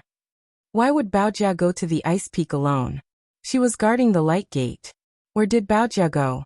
The camp of humans and monsters is different. Although the lark is usually naggy and annoying, once Lin Luoran becomes hostile, all monsters will still stand on the side of the lark. The war is about to break out. The mist beads on the treetops are condensed by the momentum of the monsters. They hang in the air and don't fall. Compared with Liao, who is sweating, it is quite like the climax of a mime. Liao barely saves the lark from Lin Luoran. He is so nervous that his face turns green. Let's talk nicely, let's talk nicely. The lark hides behind Liao and shouts hoarsely. I can't stop her if she wants to go. Baojia walked out from the bottom of the lake. The entrance of the underground tunnel leading to the ice peak is in the territory where the lark has lived for generations. It stinks and looks like a big cesspool. No wonder the lark knows that the tunnel leads to the outside of the Green Mountains. However, it has never taken the shortcut for hundreds of years. It stinks and is so dirty that there is no place to step. Lin Luoran hands the fire crystal which is born with the strange fire to the lark. I will take the real crystal away. If we don't cooperate well, we will die together. Hiding in the inner mirror is just a struggle. The faces of the lark and other monsters all change. No matter how angry they are, they can't lose their temper. Lin Luoran is telling the truth. Liao is dragged down the cave by Lin Luoran. He almost faints on the spot. He has lived for so many years. The worst time was when he was trapped in the Gobi Desert. He dug a hole and hid there for half a year. He has eaten scorpions, rat blood, and live spiders. However, such a smelly tunnel. Liao barely suppresses the nausea in his stomach and looks at Lin Luoran beside him. Linny is very powerful. She doesn't care about filth. In this kind of environment, she can also be indifferent, which makes the knowledgeable Liao admire her. They are both human beings. His legs are full of feces while Lin Luoran is clean. Why is the gap so big?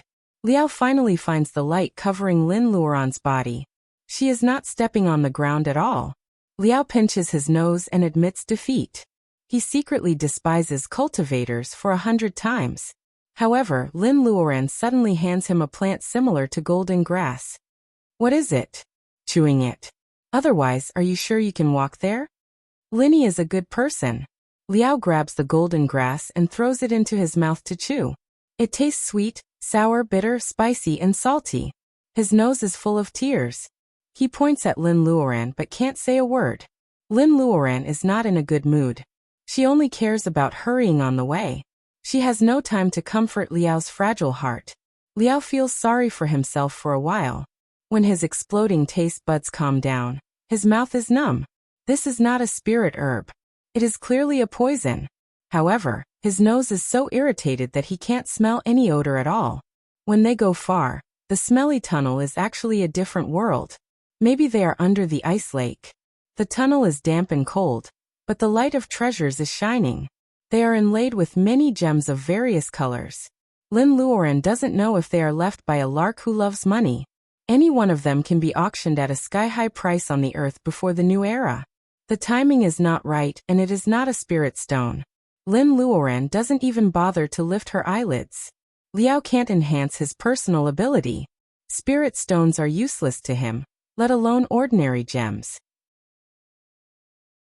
As Lin Luoran rushes on the way, she takes some time to explore the space with her spiritual mind. There is a dragon corpse on the ground. Its bones and flesh are fresh, but its eyeballs are dead. Where is little silver fish? Is it okay? Dragon is the king of the sea. With a complete dragon skeleton, little silver fish can barely cast spells against nature and get out of the shackles of space. Phoenix is already the top existence among birds. If Fire Phoenix wants to get out of space, Lin Luoran can provide it with a phoenix skeleton. Hearing Lin Luoran's question, the dragon corpse reluctantly opens its eyes. In the blink of an eye, the lifeless dragon body becomes alive again. It turns out that little silverfish is still in the dragon body. Linny, it's dangerous ahead. Don't go. Little silverfish's soft voice doesn't match the huge dragon body. Lin Luoran can hear the worry in its words. Among the three monsters, Fire Phoenix and Silver Fish have been together for the longest time. Fire Phoenix often has a sharp tongue, but it cares about Lin Luoran the most. Little Silver Fish is confused, but it doesn't mean that it is a fool. If it says it is dangerous, then it is really dangerous. Is it dangerous? Since Lin Luoran stepped on the road of personal ability enhancement, she has never had a peaceful life. Cultivators go against nature. Why should Lin Luoran be afraid of this little danger? After comforting little silver fish, Lin Luoran withdraws her spiritual mind from the space. The tunnel suddenly narrows and loses the bright light of the gems along the way. The dark and empty space in front of her makes people feel cold, as if it can devour everything. Liao's heart beats a little fast unconsciously, and his steps have slowed down. Wait. It can be seen that the absurd and unruly Liao is very hesitant. After hesitating for a long time, he reluctantly takes out 2 folded squares of yellow paper tied with red strings from his arms. He hangs one on his neck and hands the other to Lin Luoran. Protective figure? Lin Luoran takes it. It is just an ordinary yellow paper without any leakage of Reiki. However, Liao has an extraordinary background. The things collected by him are definitely not ordinary. Lin Luoran also solemnly hangs it on her neck like him. This is the exorcism figure drawn by the first celestial master Zhang himself. Liao briefly tells the origin of the yellow figure. Since the world of cultivation has declined, the celestial master Taoism, which is an unorthodox school, has no way to survive. The exorcism figure drawn by the first celestial master Zhang himself is really an amazing object. However, Liao's understatement is really not his usual show-off temperament. Lin Luoran suddenly understands that Liao is not confident because he hangs the exorcism figure drawn by the celestial master Zhang around his neck. That thing has completely woken up. Liao murmurs absent-mindedly. The deep black hole not only devours light, but also the courage and fearlessness deep in people's hearts. Lin Luoran feels that if she continues to hesitate, not to mention what Liao will think, even she will lose the courage to move forward. Lin Luoran takes the lead and steps into the dark cave. Liao sighs, but he has to follow her in. In fact, it is completely different from what they think. It is very close, but there is no darkness or narrowness. The green gravel path is winding upward. No one knows where it leads, but the overall environment is refreshing and reassuring. Is this the belly of the mountain? Does the tunnel lead directly to the belly of the ice peak? Lin Luoran can't believe how fast her luck turns. Liao opens his eyes wide. He pinches and bites the bluish stone, and his voice is trembling. Linny, come and see. The world is so big that nothing is too strange. Lin Luoran is no longer the country bumpkin rookie who made a fuss when she saw a glowing stone. Liao asks her to see it. Lin Luoran finally notices the bluish stone carefully. It is smooth without polishing, and its texture is like jade. The most important thing is that Lin Luoran knows this thing. 10,000-year hollow azurite. Oh my god, is this mountain made of 10,000-year hollow azurite? She once got a small piece of 10,000-year hollow azurite from Danling Taoist. It is so precious. Melting the powder in the alchemy furnace can improve the level of elixirs. It is a good thing that everyone in the world of cultivation will fight for. White Fairy also likes it very much. Lin Luoran has to dig a big piece for White Fairy to fulfill her promise. Liao's face is shaking. He suddenly realizes something. but he is also shocked and scared. No wonder there are fewer and fewer 10,000-year hollow azurite left in the world of cultivation. Even if the Green Mountains world has not been separated, Earth cultivators can't find it. Who could have thought that someone would use 10,000-year hollow azurite as a mountain to perform a spell against nature? A spell against nature? Lin Luoran is creeped out by his words. Liao pinches a small piece of 10,000-year hollow azurite. His eyes are looking at the end of the winding path. 10,000-year hollow azurite, also known as Green Mountain Stone, is a natural treasure associated with the Green Mountains world. It is just a small trick for cultivators to use it to make elixirs. In fact, its main effect is to consolidate the soul and reshape the body. Consolidate the soul and reshape the body. No wonder White Fairy wants 10,000-year hollow azurite. Wait, consolidate the soul and reshape the body. Lin Luoran thinks of the cold snowstorm and the possible identity of Snowstorm. She is also worried. Consolidate the soul and reshape the body? Is it what I think? Seeing her expression, Liao seems to understand. This old rascal is almost crying. Chapter 506. That thing.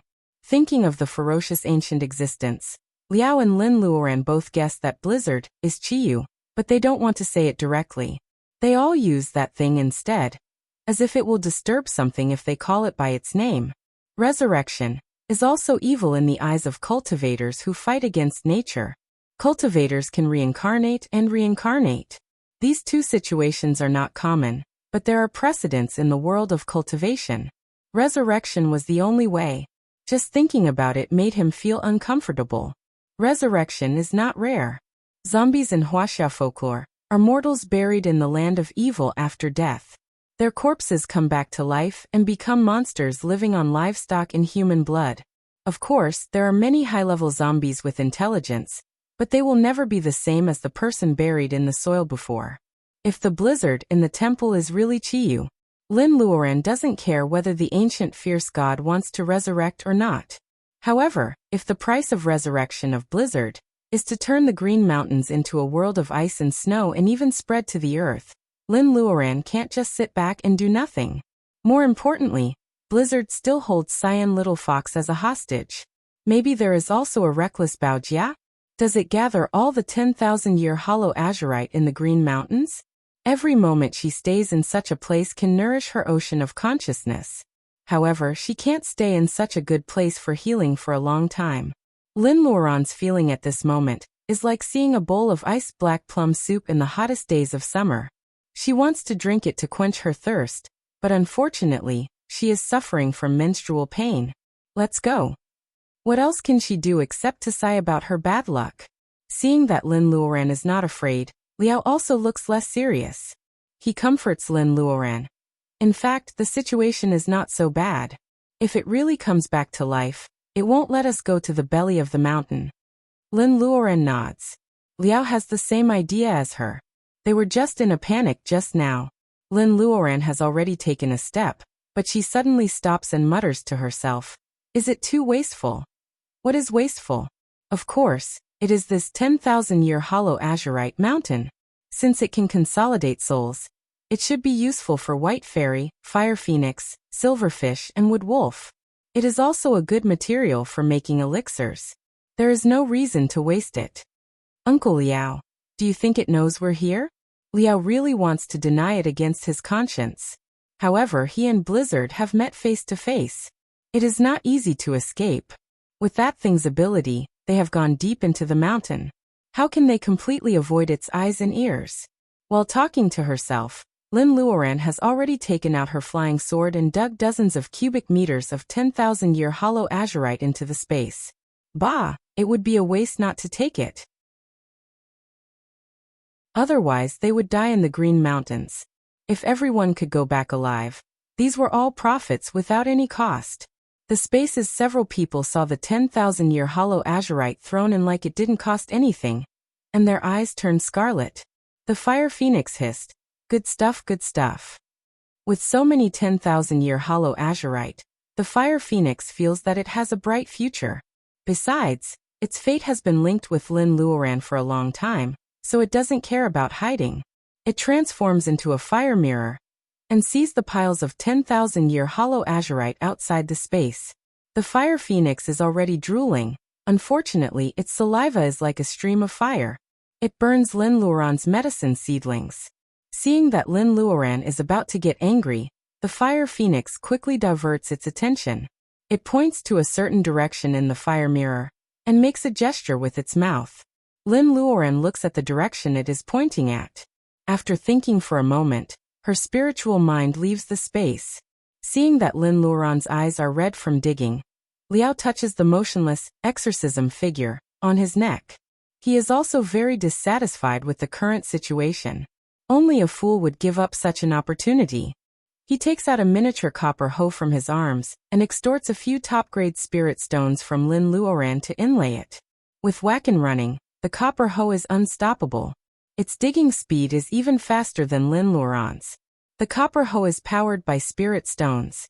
People who use it don't need to have personal ability. It seems that someone made it for Liao. Lin Luoran doesn't know where his storage space is. The 10,000-year hollow azurite disappears at the speed of being eaten by rats. The two dig for a while, but nothing unusual happens. Lin Luoran feels bored. She looks at Liao and sees the helplessness in each other's eyes. Is Blizzard too cunning? Or does it not care about these 10,000-year hollow azurite that has been dug away? It can't be lured out at all. The feeling of being in the light while the enemy is in the dark is not good. The two have to be extremely alert and go up the stone steps along the rugged path. Lin Luoran pretends to talk in a relaxed manner. It seems that she doesn't care about Blizzard. In fact, except for the exorcism figure whose effect is not clear, Lin Luoran has almost prepared all the killer moves within her ability. She is not too worried about Liao. This old monster has lived for countless years. He can survive in the dangerous world of cultivation with ease. It is impossible that he doesn't have some trump cards to save his life. The ice peak is towering. Lin Luoran estimates that they have already walked half of it. She doesn't know where the path continues. Baojia, who entered the tunnel before them, is still nowhere to be seen. Lin Luoran is worried and her face is gloomy. Liao suddenly tilts his head and looks sideways. Lin Luoran can't help but stop. Drip, drip, drip. Is it a rhythmic dripping sound? Lin Luoran doesn't dare to relax. She has accelerated her pace with Liao. The sound of dripping water comes from the northwest. When they arrive quickly, they find a gap coiled on the mountain wall like a centipede. Wet and cold ice water flows out of the gap and drips on the ground, creating an empty echo in the belly of the mountain. Lin Luoran knocks on the mountain wall with her hand. The sound is dull and unstable. It means that the other side of the mountain wall is not solid. It is probably a shaking liquid. Haven't we gotten out of the range of the ice lake after walking for so long? Liao is confused. No way. There is no illusion circle in the belly of the mountain. The two are not ordinary people. They can't be fooled by the trick of ghosts going around the wall. The terrain has been rising. Lin Luoran and Liao firmly believe that they are taking a shortcut to the top of the mountain. Have they never gotten out of the range of the ice lake? Lin Luoran thinks for a while and turns to ask Liao. Do you have something waterproof? Liao glares at her. He takes out a blue pearl the size of a pigeon egg and puts it in his mouth. Lin Luoran secretly vomits blood. It is a water-repellent bead. Liao is definitely a rich man. Seeing that Liao is ready, she summons her flying sword. It seems that she is ready to cut down and split this thin mountain wall. When the sword light falls, it suddenly tilts to the right. A dragonfly that quietly stops on the mountain wall is killed by Lin Luoran with one strike. The dragonfly is dead. Liao's mouth is stuffed with the water-repellent bead. His cheeks are bulging. He vaguely says, No blood. It has been frozen. How can there be a dragonfly in the belly of the mountain? There is no breath of life. It is really easy to hide. Unfortunately, how can she really split the mountain wall and let the lake water pour in? Lin Luoran sneers. She doesn't forget the blizzard that almost froze the tail of the silver dragon's corpse. If she and Liao are surrounded by the inverted lake water, they will be instantly frozen by ice and snow. Lin Luoran is not sure that she can escape. If Fire Phoenix doesn't take the risk to remind her, she will never find out that it is this dragonfly that has been leading them forward. No, it leads them here just to confuse Lin Luoran to split the mountain wall. Even she is not the same as before. She has a backup plan, not to mention that thing. Liao pinches the body of the dragonfly and crushes it into ice pieces. He doesn't find anything. He claps his hands and is about to spit out the water-repellent bead in his mouth. Lin Luoran's face suddenly changes. She pulls Liao's hand and runs away desperately. Liao almost swallows the water-repellent bead in a hurry. He is choked with tears. Lin Luoran drags Liao and flies forward along the winding path as fast as lightning. It is only a few hundred meters away. The thin mountain wall can't withstand the waves and collapses. The turbulent lake water rushes in instantly. The huge momentum makes Lin Luoran stagger before she can fly far. The lake water rushes in with a rumble. Lin Luoran ignores the gravel hitting her body. Liao doesn't say anything either. As long as they are trapped in the lake water. She and Liao can only be the buried sundae in the ice cream sundae. Damn it. They don't find a shortcut. It is obviously the blizzard that invites them into the trap. They can only keep running along the winding path. The speed of the lake water pouring in gradually slows down. Lin Luoran and Liao are quite embarrassed. Listening to the cracking sound of the lake water freezing, the two have no way out. At the end of the winding path, there is dazzling white light. That is the reflection of sunlight on the snow. Lin Luoran and Liao walk out of the mountainside and have reached the top of the ice peak. In front of them is a huge stone building with towering square stone pillars and excellent lighting. The walls are half the height of a person. It is not as delicate as the palaces of ancient Wuxia. The architectural style is big, rough, and magnificent. It is a vast expanse of whiteness. The wind and snow are blocked outside the stone wall, which is half the height of a person. It doesn't cover the charm of the stone palace at all. Instead, it makes it more unattainable. Such a magnificent stone palace is not a small temple, as Liao and the lark said. If it is really ancient Qiyu under the altar, maybe only such a place is barely worthy of him. The palace is silent. The imagined danger has never happened. The long silence is enough to make people feel cold. Lin Luoran and Liao are on guard, waiting quietly, until a small drop of ice water drips into Liao's neck. He looks up, and his wrinkled face suddenly tightens. Above the high dome, there are dense white lines like a spider web. In the white icicles, thousands of ice pupas are hanging upside down. Those lifelike faces. Just a moment ago, everyone was discussing how to create a diversion to deal with the blizzard on the ice peak together. At this moment, their eyes are closed tightly, and they look peaceful. They are tightly sealed by translucent ice, and there is no sign of life on them. Messy hair and broken wings are facing the direction of Lin Luoran's head. It is the lark who has a heavy responsibility. All kinds of monsters and ice pupas are crystal clear and quiet. They are mocking Lin Luoran's self-righteousness with the obvious fact. This is not the song of ice and fire. The spark of hope may have been silently annihilated when the blizzard woke up. Lin Luoran is stunned. She stares at an ice puppet in the distance. She seems to be stimulated by something and strides forward. All kinds of ice pupas retreat in her retinas. Lin Luoran faintly hears laughter from far away.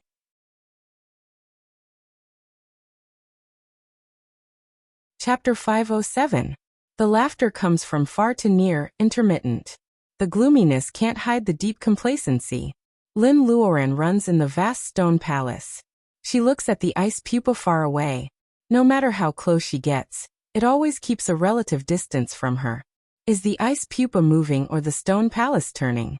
Baojia. Although it is so far away, Lin Luoran still recognizes that the person wrapped in the ice pupa is Baojia. Baojia frowns. Her fingers are pinching an unfinished spell. Her clothes are flying. Time is frozen before she attacks. The expression of surprise is frozen on her face. Lin Luoran is exhausted. The long-lost sweat makes her wet.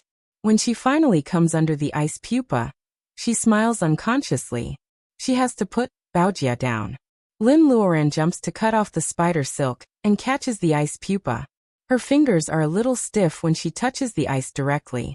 The chill deep into her soul makes her thinking slow. She has to melt the ice to let Baojia out.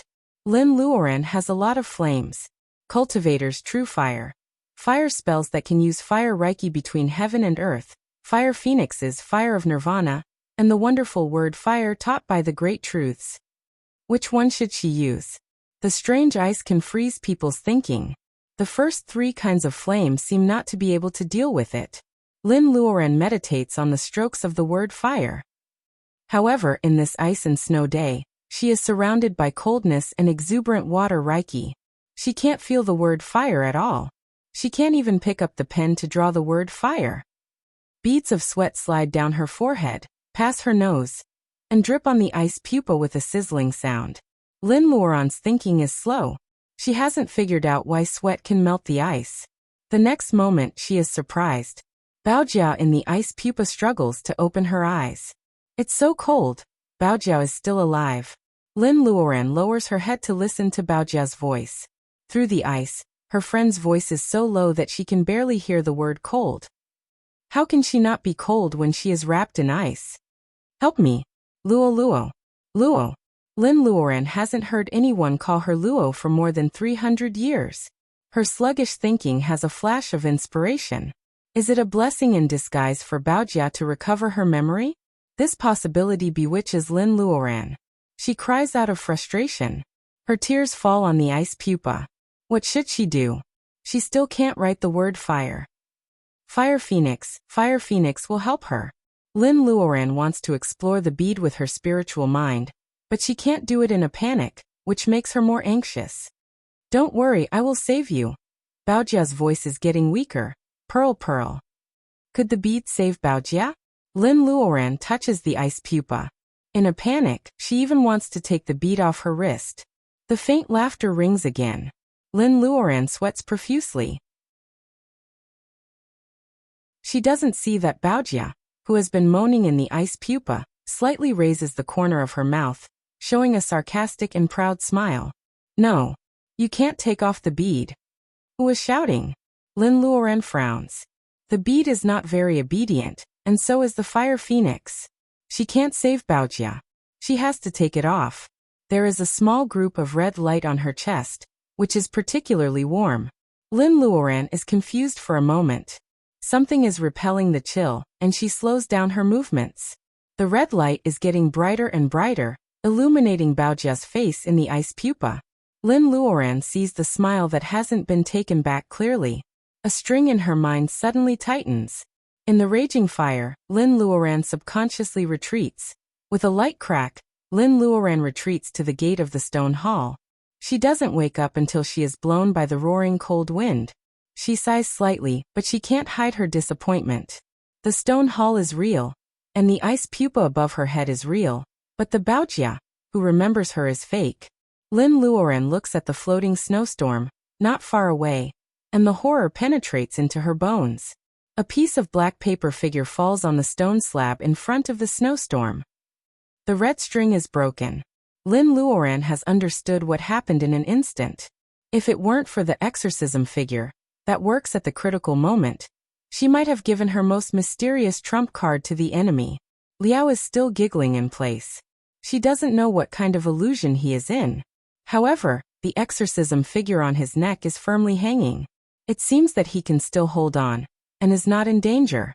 Lin Luoran looks at the floating snowstorm, with a stiff face. Who are you? Fine Edelweiss is spinning and dancing, and the snowstorm is buzzing with laughter. It is a thick and stiff male voice. Maybe it hasn't spoken for a long time, so it can't speak smoothly. No. I guessed it. It is really the ancient Qiyu who is suppressed in the Green Mountains by the Yellow Emperor. Logically speaking, the situation is the same as what she and Liao think. However, Lin Luoran always feels that something is strange. If Qiyu really wakes up, what is his purpose of detaining Cyan Little Fox? The nine-tailed fox is the guardian beast of the Julie tribe. It has no reason to detain Cyan Little Fox. What do you want to do? The snowstorm stops and seems to be thinking about Lin Luoran's question. A vague human figure can be seen in the center of the snowstorm. Give me the sacred pearl and let them go. Snowstorm, refers to the ice pupas that are spreading above her head. Lin Luoran shakes her head. She is not a saint who will exchange her sacred pearl for these monsters that she doesn't know. The snowstorm is not angry at her refusal. A gust of cold air whizzes away, and the ice pupas above her head are constantly changing their positions. When they stop, two ice pupas attract Lin Luoran's attention. One is a cyan fox sealed in ice, and the other is a beautiful woman standing with a sword on her back. They are Cyan Little Fox and Baojia. The cyan little fox is bound by a collar, holding up a free space. Only the outer layer is sealed by ice and snow.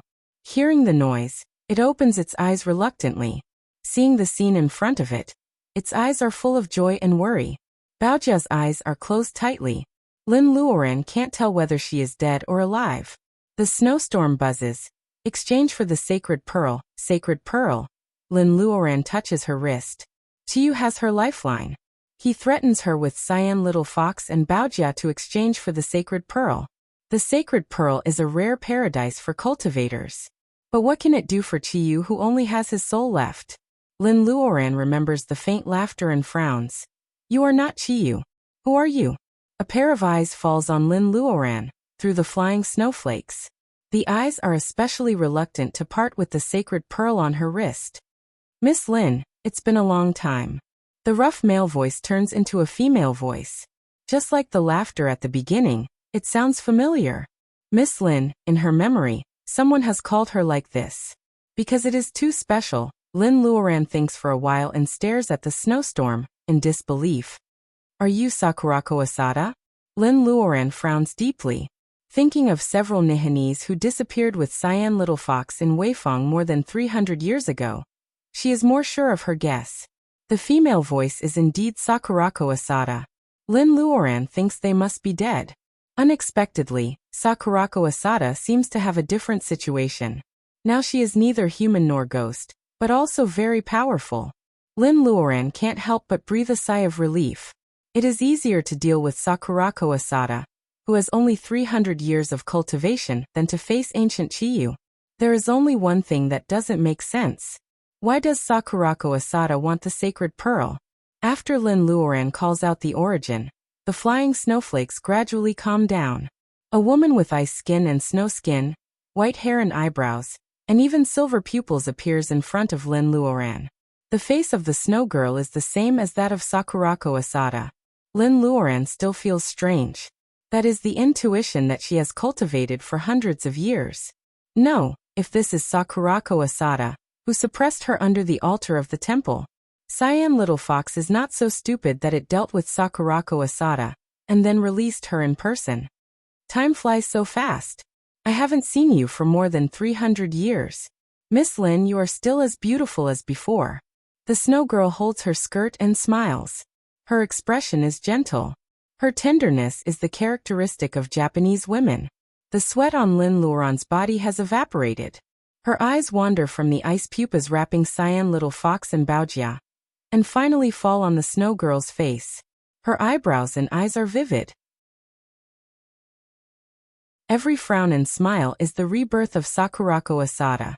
Even if some evil creature took the opportunity to read her memory just now, it will not be so detailed that it can transform Sakurako Asada into a detailed Sakurako. After all, Lin Luoran's memory of Sakurako Asada is too distant, and the other party is not her acquaintance. She has a vague memory of Sakurako Asada. Miss Lin, it is a good deal to exchange a sacred pearl for your 3 friends, including your own life. The snow girl comforts Lin Luoran unhurriedly and gently. Lin Luoran sneers. If she hands over the sacred pearl, how can she have any chance of winning? These thousands of ice pupas are the aborigines of the Green Mountains world. The personal ability of monsters is not very high. If they really work together, she can only escape. Now they are all frozen, which only shows that the snow girl's ability is above her. Then why does the snow girl want to kill her slowly? Lin Luoran suddenly understands what is wrong. The snow girl obviously has the ability to capture her, but she just asks her to hand over the sacred pearl in such a big circle. Sacred pearl. Yes, she hasn't figured out all the functions of the mysterious sacred pearl for hundreds of years. There must be something that the enemy is afraid of. The snow girl gently persuades Lin Luoran, but Lin Luoran is indifferent. She turns hostile in an instant and points at the direction of Cyan Little Fox. The ice pupas wrapping it become thicker at a speed visible to the naked eye. Cyan Little Fox's ability to be protected by the collar is weakened, and it makes a slight moan. Since you don't know how to appreciate favors, Sakurako can only take revenge first. With the cracking sound of ice, Cyan Little Fox's limbs have been stiff, showing signs of exhaustion. Lin Luoran is very anxious. When she is about to take action, Liao, who is giggling, suddenly scolds. The exorcism figure hanging on his neck burns out spontaneously. Liao wakes up with sweat all over his head. Don't rush to do it. Its situation is a bit weird. Liao crawls over in a hurry, gasping while talking. The snow girl is stunned when she hears the words. She stares at Liao for a while and suddenly smiles. It's interesting. I can't see through its origin. As soon as she finishes speaking, a black line spreads from the tip of her forehead, and it instantly invades her whole body like a spider web. Lin Luoran sees the pain on the snow girl's face. She seizes the opportunity and moves her fingers slightly. 2 white chains fly out and snatch the ice pupas wrapping Cyan Little Fox and Baojia. The snow girl screams to the sky, and snowflakes wrap her up again. Somehow, the white snowflakes are dyed black. An amazing coercion is spreading, and something is breaking out of the cocoon.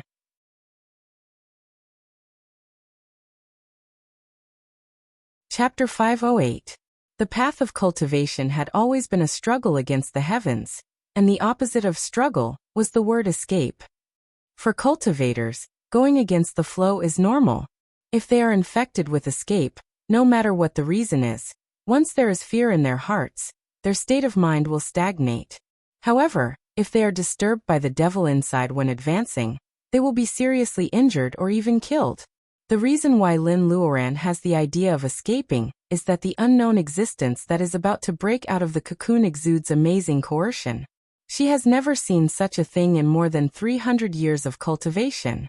The snow girl, who looks like Sakurako Asada, is just a small shrimp soldier leading the charge. Liao is sweating profusely and collapses. Lin Luoran has the idea of escaping, but her feet are firmly stuck to the ground by this coercion, and she can't move. The wind and snow gradually calm down. A strange phantom of about 20 feet high appears. 8 feet, 3 heads and 6 arms, and a bronze head and iron forehead are actually connected in the same torso. Lin Luoran feels a chill in her heart. Chiyu, the legendary soldier lord of Wuxia. Even if he is defeated, the Yellow Emperor painted his image on the military flag. Many feudal lords see the Chiyu who surrendered without fighting. Soldier lord, god of war. There are too many compliments attached to this existence. The most shocking one is that Chiyu is known as one of the 3 ancestors of Wuxia. In other words, even if the Jiuli tribe is defeated, there must be the blood of the Jiuli tribe in the blood of Wuxia thousands of years later. Even if it is very thin, Lin Luoran can't straighten her back and say that Chiyu has nothing to do with her. The fear in her heart and the disparity in strength make Lin Luoran watch Chiyu transform out of the snowstorm. But she can't make any response. She is like a clumsy turtle pressed down by a sudden Mount Tai. She can only shrink in place with the force of thousands of pounds. Anxiety, confusion, and a strong sense of exhaustion hit her heart. Hand over the sacred pearl. Chiyu speaks with a thick nasal voice and a low, muffled voice. The pronunciation has the charm of ancient Wuxia language. As soon as it speaks, hostility comes to Lin Luoran's face, forming a surging wind. Lin Luoran's body is shaky, but Liao is a little sober. He throws a pastel hill to hold the two. The suffocating pressure disappears and Lin Luoran straightens her back again. The pastel hill is obviously a great treasure. Lin Luoran feels that Chiyu's eyes fall on it for a while, and then move away. Unfortunately, Liao has no personal ability, and it seems that he can barely hold it. Uncle Liao, please take them away first. Being a saint is the worst. Now she has no spare energy to save monsters and green mountains. If Liao can take Cyan Little Fox and Baojia away first, there will be no worries. There is a chance for them to escape. Liao is struggling.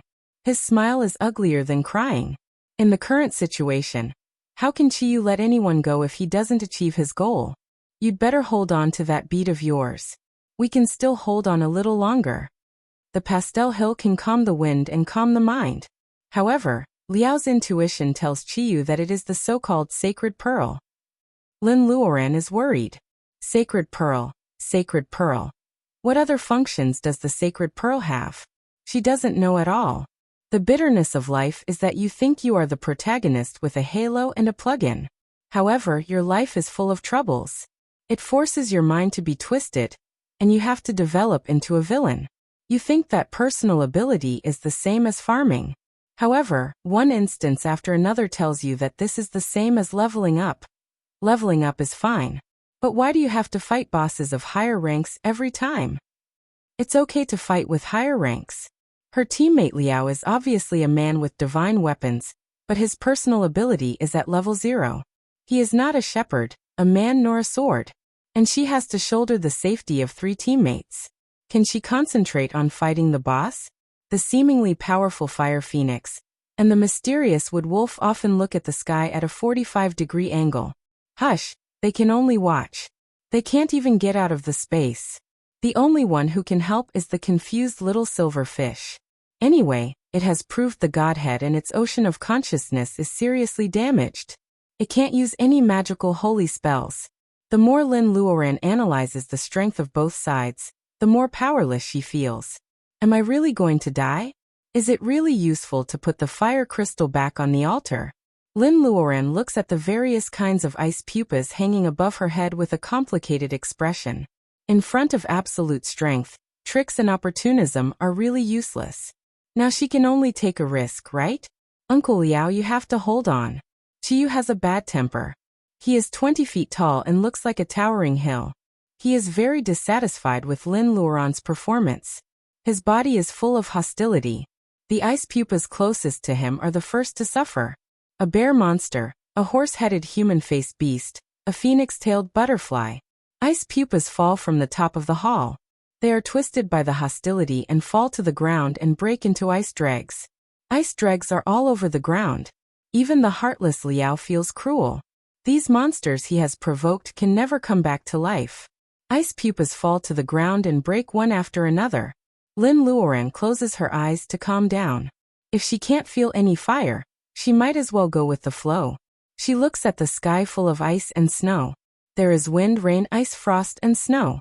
She has learned 8 golden word figures of wind, rain, thunder, lightning, ice, frost, snow, and fire from the great truths. In today's situation, there are at least 5 words. Why is she still afraid? Only actual combat can verify what she has learned. She writes the word figure with the strength of the gathering vitality period to deal with Qiyu, who has no body and incomplete soul. It is hard to predict who will win. She also uses her spear to attack her shield. She can't write the word fire now. The contradiction doesn't match. There is no difference between attack and defense. The only thing that matters is whose spear is more powerful. Qiyu is not the god who controls ice and snow. No matter what power he borrows, the mysterious golden word figure may not be weaker. Now she is only worried that the personal ability of the gathering vitality period is not enough to face the power of the ancient existence. Whatever. With the support of Liao, Lin Luoran retreats step by step. They are close to the gate of the stone hall, and Qiyu is afraid. Lin Luoran takes 2 ice pupas and Liao out of the stone hall together. The temple of ice and snow is magnificent in the sun. Outside the temple, ice and snow are everywhere. Compared with the atmosphere inside the stone hall, the environment may be difficult, but it can make Lin Luoran calm down. The wind is whistling in her ears. Can she catch its raging pulse with her hands? Rain is the accumulation of clouds to a certain extent. When they fall to the ground, they become rain. In another sense, water will overflow when it is full. Ice is the solid existence of water at an extremely low temperature. It is water. Compared with mild water, it is a sharper weapon. Frost and snow are like 2 twin sisters, with only slight differences in appearance. 5 golden word figures rotate in her mind. Lin Luoran confirms every stroke and every stroke. The wind and snow are intertwined, frost falls and heavy rain falls. A picture of wind and snow is depicted little by little. Compared with whether the strokes are accurate or not, the real momentum depends more on the artistic conception. Lin Luoran has undoubtedly touched this artistic conception. As the man in robe taught in the dream, you have to see the essence of the mountain. Powerful magic weapons with different effects, brilliant spells and arts of nature, elixirs that can increase personal ability. They all have their advantages and disadvantages on the path of personal ability enhancement. The time of personal ability enhancement is shortened with the help of external forces. However, the understanding of the Tao of nature and the law of the universe are getting worse and worse with each generation. The essence of personal ability enhancement, the essence of the world. Lin Luoran stands with her eyes closed. She seems to see cumulonimbus clouds accumulating in the sky. Their shapes change endlessly and they become thicker and thicker. A gust of wind shakes them. The rain falls. Because of the extremely low temperature, it turns into snow on the way and then slowly solidifies into ice. In the middle of the night, the steaming water quietly condenses into frost under the leaves beside the pond. The sun and the moon are eternal. Even if the stars fall and there is no earth in the universe one day, these natural phenomena will still occur on similar planets. It will never change. Mortals, cultivators, beasts, monsters, demonic cultivators, devils, and the vast stars, which one of them was immortal? The shining pearl will be covered with dust. Only the wind will always wander on the planet and the universe. Only the rain can always nourish the green seedlings and water the dry soil under the feet. Only the ice, snow and frost will quietly visit one morning in winter to show the change of the 4 seasons. They are eternal. They are the natural law of the universe. Lin Luoran seems to have experienced the cycle of 4 seasons, but in fact, only a short moment has passed. When she opens her eyes again with confidence, Chiyu looks at her coldly in front of the stone palace. The magnificent palace can't take away Chiyu's intimidating coercion. The sun shines on the snow and the light is dazzling. The ice lake dries up. The entire Green Mountains, regardless of inside or outside, is already a world of ice and snow. Then let's have a duel of ice and snow. Lin Luoran raises her wrist and uses her fingers as a pen. When she writes the first stroke, she clearly sees the shock in the eyes of Chiyu. That kind of eyes is a little familiar. It seems that the superior god is shocked by her, an ant, and finally he is willing to look at her. The character is complete. From the distant sky, the wind that appears out of nowhere surrounds Lin Luoran. Liao looks at her with more than shock, but also confusion. He always feels that he has seen a similar scene somewhere. However, his memory is shrouded in a thick fog, making Liao unable to see the truth. Thinking about it carefully, his head feels as if it is pricked by thousands of needles at the same time. Lin Luoran ignores the eyes of Chiyu and has no time to care about Liao's emotions. She has been completely immersed in a wonderful state. The wind comes, the rain falls, the snow falls, the ice condenses, and the frost arrives. 5 golden character figures form under her pen and then disappear into the nothingness. In the wind and snow, the Green Mountains are shocked. Lin Luoran can't believe that she has written 5 characters in a row. She walks slowly on the ice field in the snow. At this moment, she is the god who controls ice and snow. Melt. Her fingers draw a beautiful curve. She controls the law of ice and snow and gives a decree. A simple word, melt, can't be resisted by ice and snow. The ice field under her feet melts first, including the ice on Baojia and Cyan Little Fox. It melts into snow water at a speed visible to the naked eye.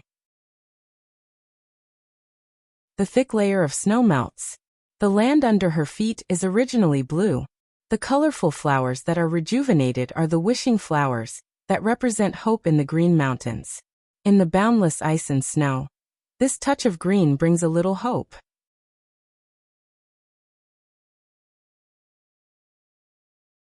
Chapter 509. Lin Luoran is fascinated by cultivation, probably because of these wonderful changes in front of her. When the structure of a substance is slightly changed, the reaction is extremely wonderful. For example, carbon atoms can produce ordinary graphite or brilliant diamond because of their different arrangements. From water to snow to ice, The same substance is presented in different wonderful ways. It confirms the natural science she learned in her youth, which makes her miss it. Lin Luoran's simple word melt has obviously shocked Liao and his enemies. The ice under their feet melts, and the snow water quickly seeps into the soil, nourishing the originally frozen grass. Verdant green appears in the pure white. Even the ice on Cyan Little Fox and Baojia has melted. Cyan Little Fox is lying on the grass panting. It has been trapped for a long time, but it seems to be in a good state. Unfortunately, Baojia is still unconscious. No one knows what Baojia is going through at the moment. Lin Luoran is just a little worried about her frowning in a coma. The ice and snow continue to melt with Lin Luoran as the center. A large area of green is revealed, and it even spreads to the feet of Qiyu. It seems that the Green Mountains will be completely unsealed. Unfortunately, the man in robe is not here to write the golden word figures. Lin Luoran doesn't dare to waste her personal ability of the Gathering Vitality period. Unsealing the Green Mountains is obviously an unwise choice. Her main purpose is to unseal Cyan Little Fox and Baojia, as well as all kinds of ice pupas hanging upside down in the stone hall behind Qiyu. The direction of melting snow is obviously the direction where Qiyu is. It wakes up from some kind of memory. With a muffled groan, the melting is stopped 3 feet in front of it. It even takes a big step forward, forcing Lin Luoran to retreat. Both of them are flying in the sky with ice and snow.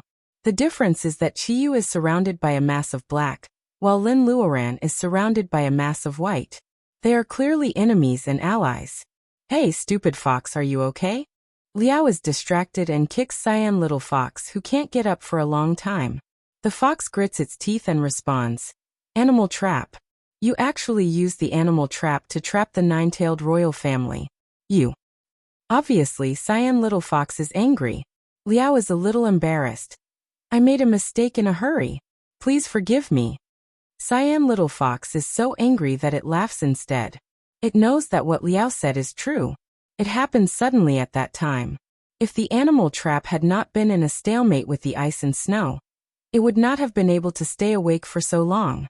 It is also because of the animal trap that it is trapped in the ice without any ability to resist. This was the Green Mountains, the main territory of the 9-tailed fox clan. No matter what kind of outsider it was, they shouldn't have left it in such a sorry state. Cyan Little Fox jumps on of Liao's shoulder along his trousers and whispers in his ear, "It is Liao of him." Liao nods hard and agrees. As the former leader of the Jiuli tribe, it is too weird to imprison the 9-tailed fox tribe without any explanation, even if it has been corrupted. It seems that it hasn't lost its mind. How can it beat its own people as soon as they meet? He didn't kill Lord Fox because he wanted to lure you out. This problem has troubled Cyan Little Fox for a few days. In its opinion, the remnant soul of the Neon Woman from 300 years ago is not the main reason at all. The behavior of Qiyu in front of it is weird everywhere. If it wants to be resurrected, it can just obediently guard the mountain condensed by the Green Mountains under its feet. Anyway, it has waited for so many years, and the passage of time is not surprising for Qiyu. Why can't it wait to seal the mountain with ice and snow? If it wants to resurrect, it can just make a fortune quietly. Surrounded by ice and snow, Lin Luoran looks particularly majestic. The Cyan Little Fox still can't figure out what Qiyu is up to. At this time, Lin Luoran takes the lead in flying, followed by a mass of black. The wind and snow in the air are getting fiercer. The black and white are about to fight for the victory. Vitality gradually returns to the Cyan Little Fox, and its frozen mind also comes back to life. The Cyan Little Fox's tail suddenly freezes when it sees that Lin is struggling to resist Chiyu's fierce attacks. Did Qiyu keep them alive just to lure the stupid Lin Luoran here? It's strange. They don't hate each other. The Cyan Little Fox says to itself and pulls Liao's hair. "Hey, where is the crystal? Isn't the crystal that fell from the altar in Linny's hands?" Seeing that Qiyu is entangled by Lin Luoran, Liao also understands that this is their chance to reverse the disadvantage. Putting away the pastel hill, Liao finds that it is not frozen immediately. He puts the pastel hill in the arms of the unconscious Baojia and runs to the stone hall with the Cyan Little Fox. The The cyan little fox jumps off Liao's shoulder and jumps all the way to the altar in the stone hall. Without Chiyo's obstruction, their actions are extraordinarily smooth. Looking at the defenseless altar in front of them, a man and a fox look at each other. If they have the crystal in their hands, won't they be able to choke Chiyu at once? Liao points to various kinds of ice pupas hanging above his head. Linny gave the crystal and several substitutes to these monsters. She originally wanted to fish in troubled waters, but unfortunately, they were too disappointing. All of them were killed in one round. Liao carefully identifies for a while and points out a few monsters. The cyan little fox's tail is flexible. As the cyan light surges, it carefully rolls a few ice pupas to the ground. Can you thaw them? Liao stares at the cyan little fox who asks this question. If he had a little personal ability, he would be able to defeat Chiyu with a set of holy weapons. The cyan little fox sighs. Thinking that Liao actually trapped it with a monster trap, its face is full of frustration. Looking at the few frozen demonic beasts on the ground, it decided to save them since they were its subjects. The fox family is good at illusions and also dabbles in other arts of nature. Nine-tailed celestial fox, a natural spiritual species, doesn't need to be taught by a master. With the awakening of the racial inheritance, the corresponding knowledge of arts of nature will naturally awaken at each stage of personal ability. The growth of spirit beasts is very slow. When Cyan Little Fox first met Lin Luoran, it was wandering outside the Green Mountains. Although it was many years old, it was just a young fox with a solid tail. It couldn't protect itself at all. After many years of personal ability enhancement in the Green Mountains, it grew a second tail. It was the awakening of the inheritance of the nine-tailed celestial fox and learned illusion spells and some secret methods. It is not difficult to melt ice. Cyan Little Fox's long tail turns into needles, and it wraps around the ice pupas flexibly. It actually uses external force to peel off the ice layer little by little. The frozen monsters are not even hurt. It can be seen that Cyan Little Fox has a delicate control of strength. Liao is amazed by this fox-shaped ice shaver. This damn fox usually doesn't show off, but it is actually a little useful. The ice outside has been shaved, and the vitality of these monsters is frozen. It will take some effort to wake them up. Cyan Little Fox opens its mouth and spits out a shiny bead the size of an ordinary bead. Liao is drooling. This is the inner bolus of a nine-tailed fox. It belongs to one of the few monster boluses that can directly enhance personal ability for cultivators. A few wisps of green mist float from the inner bolus into the monster's noses. Cyan Little Fox casually separates a wisp of green mist and floats outside the hall. Even the monsters are saved, so it is not stingy to give a wisp of essence of bolus to Qin Baojia outside the hall. The inner bolus of the nine-tailed fox is very ordinary. When the essence of bolus enters the body, it makes the blood and qi in the frozen monsters restless. In fact, the blood of human animals is the hottest. With vitality in the body, it is easy to break the shackles of ice. A wisp of essence of bolus in Cyan Little Fox's inner bolus plays a guiding role. Both Cyan Little Fox and Liao are very anxious. The situation is grim. Lin Luoran has been showing signs of exhaustion for a long time. It seems that she will not be able to entangle Chiyu soon. Cyan Little Fox grits its teeth and adds more essence of bolus. The cyan hair on its body has dimmed a lot. Finally, the monsters lying on the ground move. Cyan Little Fox breathes a sigh of relief and absorbs the inner bolus back into its body. Where is the crystal? Which of you did she give the crystal to? Several monsters who have just woken up are still confused. Liao pushes and scratches them forcibly to wake them up. Monsters have been cultivating for many years, so they naturally know some basic refining techniques. The Green Mountains has no shortage of magical materials and earthly treasures. Most of them have storage spaces. When they wake up, they also understand the seriousness of the situation. When they touch the crystal again, their storage bags are empty. Liao and Cyan Little Fox have never seen such a situation before. They are stunned for a moment. Baojiao outside the hall also wakes up. She struggles in and holds the stone pillar. She frowns and her headache has not subsided yet. Some intermittent pictures flash in her mind. corroborating with what Lin Luoran once told her. More importantly, Lin Luoran doesn't know about the magnificent underground world under the rolling desert, the steel stained with blood, and the white light that suddenly enters her mind. The ocean of consciousness is crushed by brute force. A wisp of consciousness seed falls on the edge of the ocean of consciousness in the process of being crushed. It is ignored by the invading brute force. The nature of human beings to seek benefits and avoid harm makes it lurk quietly.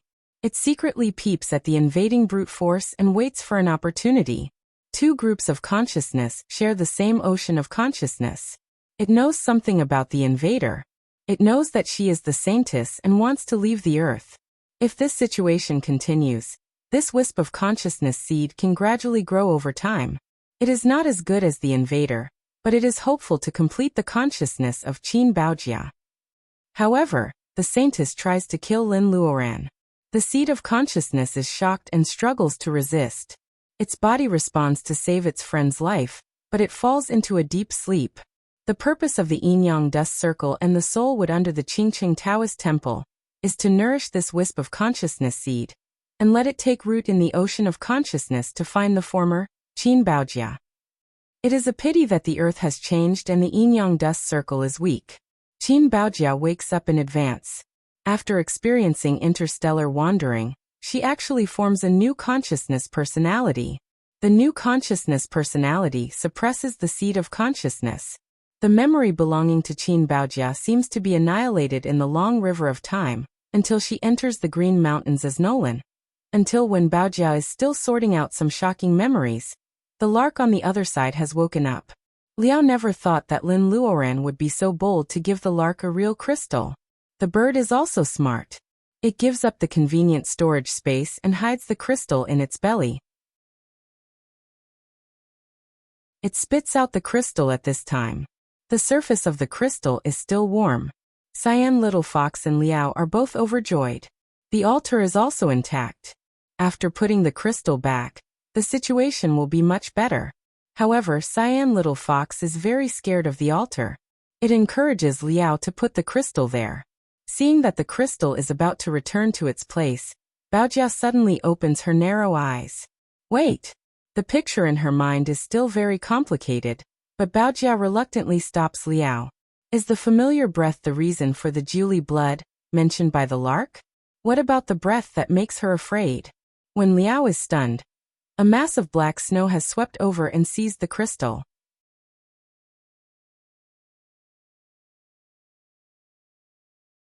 Chapter 510.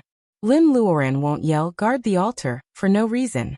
Liao, who is the closest to the altar, is robbed of his crystal. He thinks quickly, but he has no time to defend himself. A strong force has hit his ribs hard.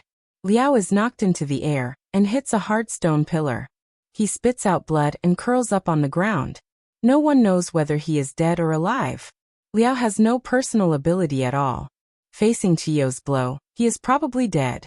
Cyan Little Fox is stunned for a moment, and its eyes turn red for no reason. The little fox feels that it hates Liao very much.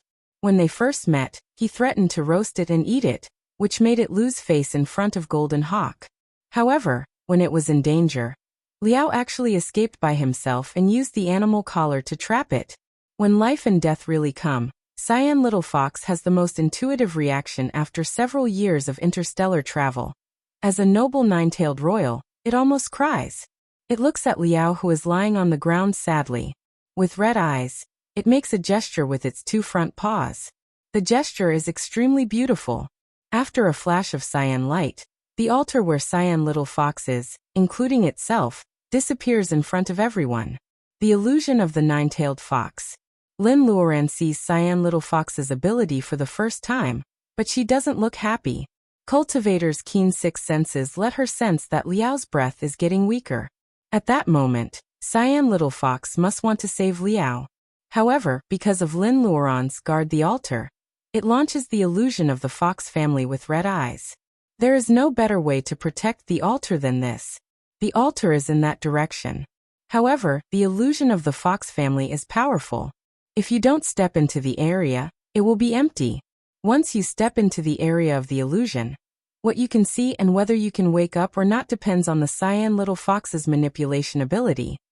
Chiyu has a dark face. Seeing the altar disappearing, it seems to be burning with anger. Baojia has a splitting headache. The familiar breath of blood connection is even fainter. Instead, it is the fearless thing in her memory that makes her afraid.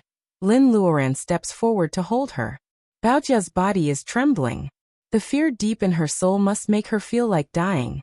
Someone who can make a person so scared can't be her ancestor. It can only be Baojia's biggest enemy in her life. Baojia's biggest enemy in her life is naturally her enemy. Lin Luoran's eyes flash. She should have thought of it. During the battle, even though she was writing the golden runes, the other party was still able to do it with ease. So why didn't he kill everyone in one fell swoop?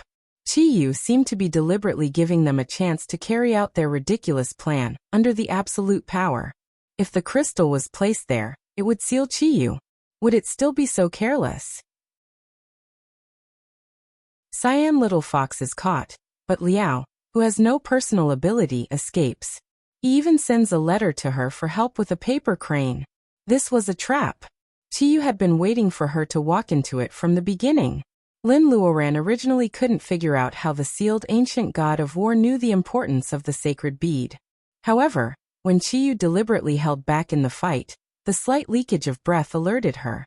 Compared with Baojia's fear, she was more disgusted by the smell. If it is the existence that Baojia fears the most in her life, it is undoubtedly the existence that Lin Luoran hates the most. Apart from the Alpha Alliance, there is only one existence that she hates the most. The truth is clear. Liao is about to put the crystal back, but Chiyu doesn't come back to help. Instead, he entangles Lin Luoran. Lin Luoran's mind is roaring with thunder. She can't put it back. Sure enough, she is still one step late. Seeing Cyan Little Fox disappearing with the altar, Chiyu feels very sorry. What a pity. It is really a pity. It is one step late for Lin Luoran, who discovers the truth. However, for Chiyu, who has been planning for a long time, he is only one step late. Long time no see, Saintess? Lin Luoran lowers her eyes. When she says the word Saintess, her tone is full of sarcasm. Chiyu raises his head with a cold look.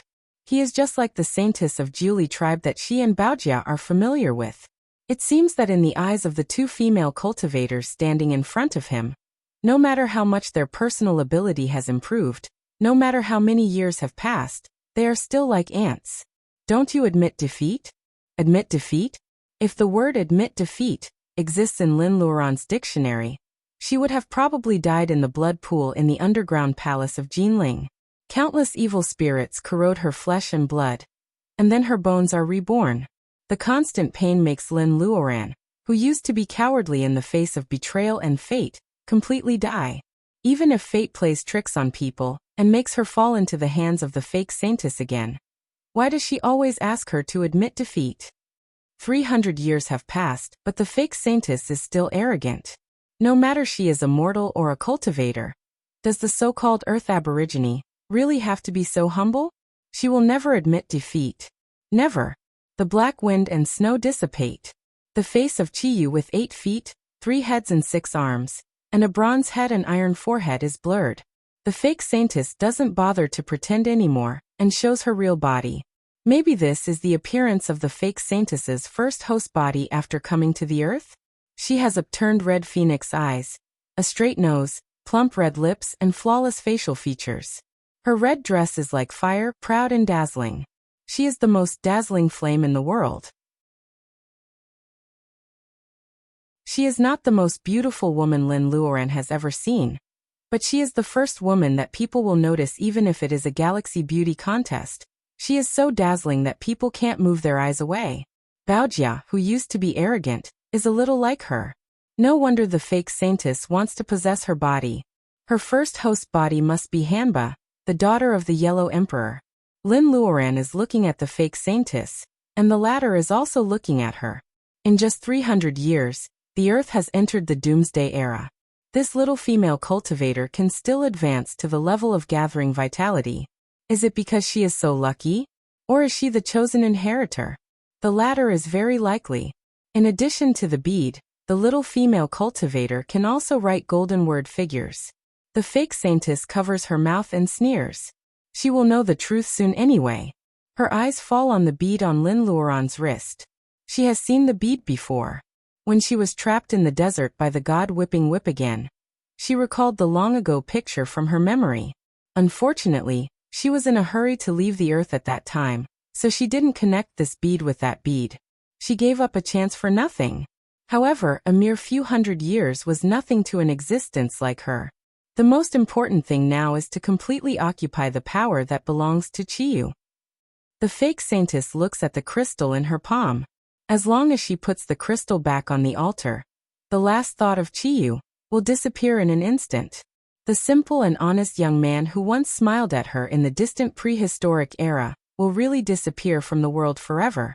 Thinking of this result, the fake saintess, who has always regarded all creatures on the earth as aborigines, has a trace of inexplicable emotion in her heart.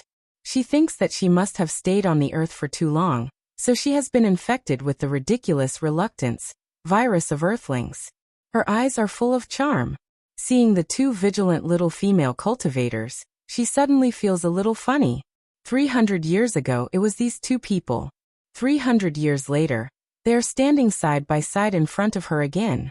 The so-called destiny is really teasing people. The fake saintess breathes at them. Seeing Lin Luoran clenching her fists stubbornly, she feels it is very interesting. She can't help but disagree with that person's taste from the bottom of her heart. You are just a nine-tailed fox with two tails. How dare you play illusion in front of me? The fake saintess laughs in a low voice. If it is an adult celestial fox, even if it has just evolved 6 tails, it will be a bit troublesome for her in her current state. As for this little fox, its personal ability is too poor and its temper is too bad. It didn't know what was good for it 300 years ago, and now it has not improved at all. Lin Luoran doesn't need to care about the old relationship. Time seems to slow down, and the continuous movements become frames of slow pictures. Lin Luoran watches the fake saintess stretch out her slender fingers and point at the direction of the altar. A black line flashes out like lightning and pierces a barrier. No matter how you change your position or how many barriers there are, in front of absolute power, if there is a leaf in front of you, you can raise your hand to pick the leaf and find the Mount Tai behind the leaf. Such a domineering scene is absolutely worth celebrating if it happens to Lin Luoran herself. However, at this moment, it is the fake saintess who raises her hand to destroy the illusion of Cyan Little Fox. Lin Luoran is holding Baojia, but she is overwhelmed by the coercion of the fake saintess. Not only can she not go forward to help, but she is also shaking. The altar is revealed. The Cyan Little Fox is hit directly by the black line. It spits out a mouthful of blood and falls straight down. The fake saintess doesn't hide her disdain. She kicks away the injured Cyan Little Fox and plays with the crystal in her hand. She turns back and shows Lin Luoran an indecipherable smile. Lin Luoran feels a fire rising from the bottom of her feet, rolling along her limbs, and all the way to the top of her head. Her eyes are red and she is in a daze. Is it anger? Lin Luoran feels that her limbs and all the bones are boiling. Led by this force, she has broken through the deterrence of the fake saintess and rushed out. Lin Luoran's speed is unprecedentedly fast. With a slight sound, she has already stood in front of the fake saintess. The fake saintess stands on the left side of the altar. She is infuriated by Lin Luoran's suicidal action. Lin Luoran stands on the right side of the altar. Before she is burned to death by the anger, she feels the heat on her fingertips. Just as the fake saintess shook her finger at the Cyan Little Fox, Lin Luoran raises her hand and aims at the fake saintess. A real flame bursts out and hits the fake saintess precisely. The fake saintess screams in shock and anger. Her body is actually pierced by an inconspicuous little flame. In the unspeakable pain, the fake saintess's strong will supports her to complete the last action. With a clang, the crystal falls firmly into the round hole on the altar. It fits perfectly. A shadow floats out of the fake saintess's body. Judging from the outline, it is a handsome and tall young man. The way he looks at the fake saintess is full of sadness and persistence. However, it only lasts for a short moment. Then it turns into tiny particles and completely dissipates between heaven and earth. The fake saintess doesn't even spare a glance to the virtual shadow. She is frightened and angry. It's you. It's you, right? It's really you.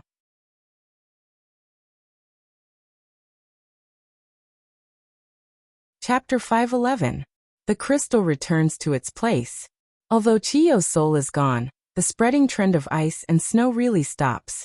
Lin Luoran sets fire far beyond her own strength, which makes the fake saintess crazy. She keeps shouting, "It's you."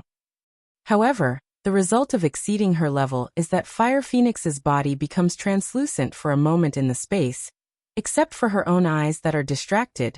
What is more serious is that Fire Phoenix's body becomes translucent in an instant. Lin Luoran faints and loses control of her body. Her spiritual mind escapes into the space. Seeing the Fire Phoenix injuring the fake saintess at all costs, Lin Luoran sighs and blames it. "In fact, you don't have to do this. It's my fault." She puts herself and the sacred pearl in danger many times because she doesn't think about the three monsters. The little silver fish is attached to the dragon corpse and hovers over the space. Most of the attacks from the Fire Phoenix through the space barrier are ineffective. Otherwise, they may not be really afraid of the fake saintess. After all, the saintess has just succeeded in shaping her body and she uses ice and snow as a carrier.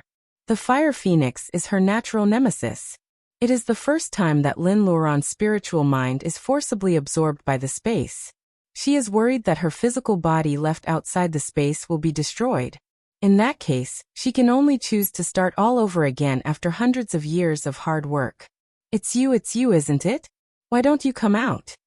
The fake saintess seems to have lost her mind. She destroys her image and looks around in the stone hall. No one knows what she wants to find to prove the you, she says. A few awakened demonic beasts had already quietly moved to the corner to avoid her sharp edge. Shivering in the corner. They hate that the Green Mountains world has been separated. It is difficult to enter the Green Mountains, and even more difficult to get out of the Green Mountains. Unless the nine-tailed fox family leads them. These monsters can't break the barrier between worlds. The lark hides its head under its arm. In fact, its brain is working fast. 3 people and 1 fox in Lin Luoran's group have fainted, and there is only the weakest female cultivator left. It seems that they can't change the situation. The only thing they can do now is to steal the injured cyan little fox out. They can also follow it to break the barrier and leave the Green Mountains. The lark minimizes its sense of existence and glances at the injured little fox. It is worried that it will not cooperate with its perfect plan. The fake saintess goes crazy for a while.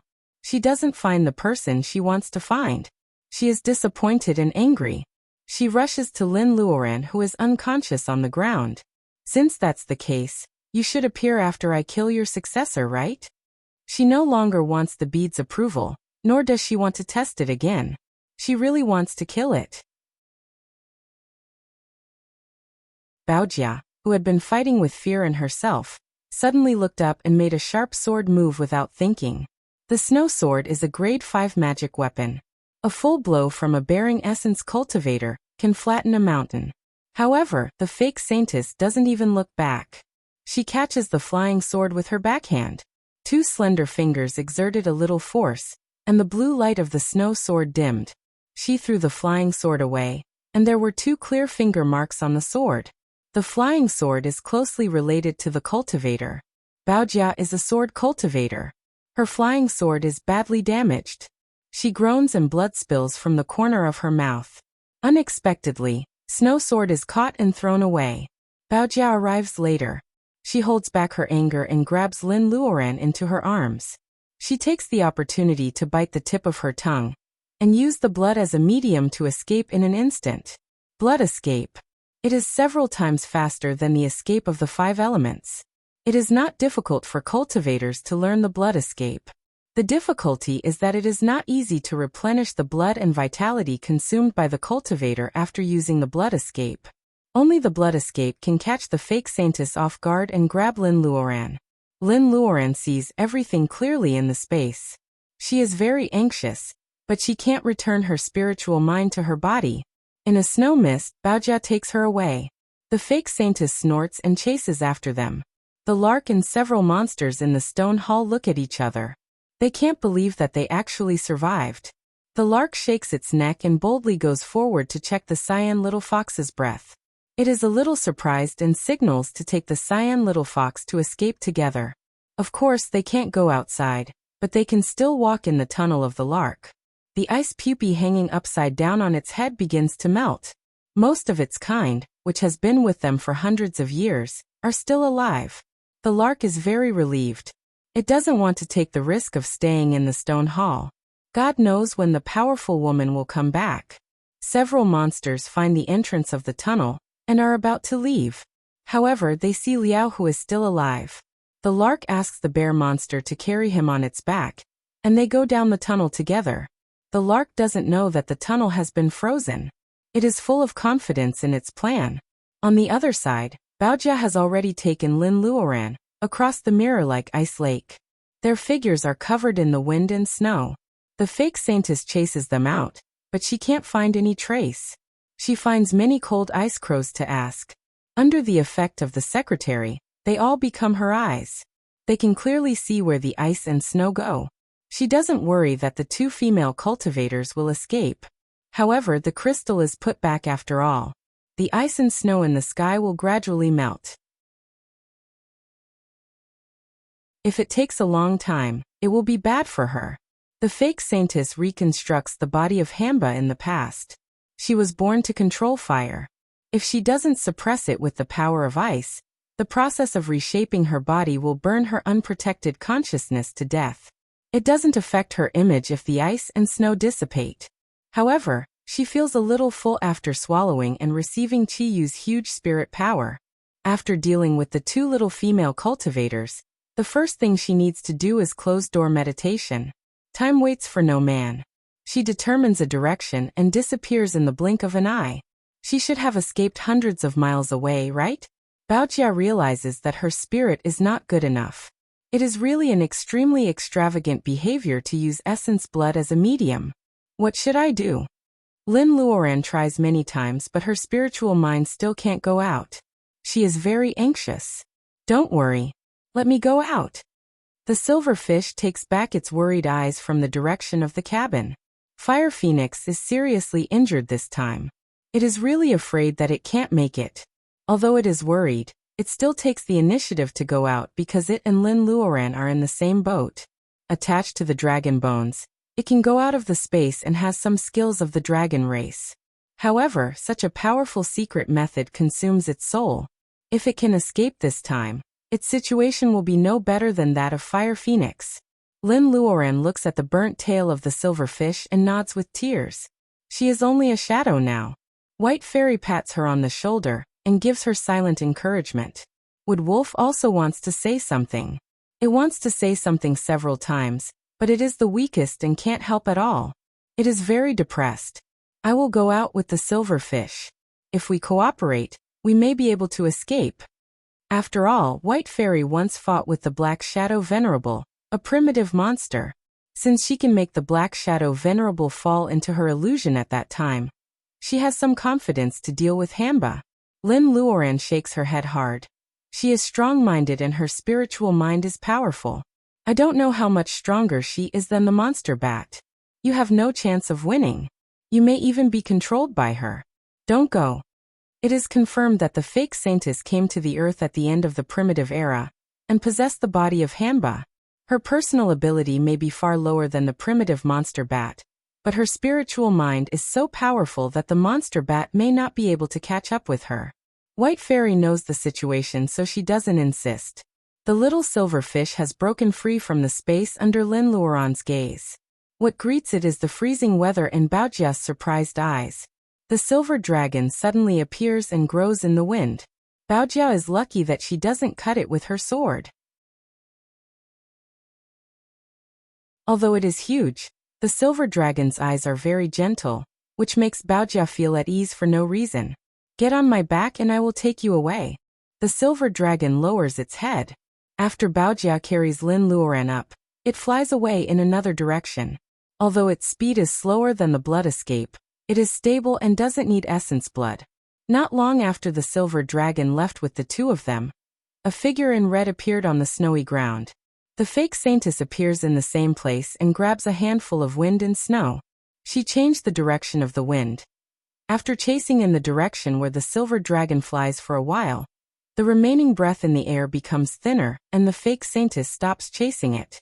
She stands in the same place and her spiritual mind extends around like a spider web. Her speed is much faster than her own. She leaves a spiritual mind imprint when she notices the abnormality. She quickly confirms the direction and chases after the silver dragon unhurriedly. The silver dragon is not tireless. However, the fake saintess is chasing it so closely that it doesn't dare to relax. After running for a long time, the ice and snow on the way have shown signs of melting. It tells Baojiao about the situation that Lin Luoran's spiritual mind is now trapped so that she doesn't worry too much. Baojiao holds Lin Luoran in one hand and firmly grasps the horn of the silver dragon with the other. Along the way, the Green Mountains world is not peaceful. The ice and snow begin to melt, and it seems that animals and plants are unfreezing. However, such a serious snow disaster may lead to a flood. It is really not optimistic. The silver dragon finds a big river that begins to melt, and it is a little happy. The king of the water nationality is more powerful in the water than on the land. Without the evil ice and snow, the dragon can also use some arts of nature with the help of the water. The silver dragon plunges into the water with Baojia and Lin Luoran. It lurks in the depths of the river, and slowly goes down with the current. A layer of soft power wraps around the two. Baojia feels that the silver dragon is relaxed, and she can't help but relax. Under the sparkling water, the fish that have just thawed look a little dull. Baojia feels tired and sleepy for a moment.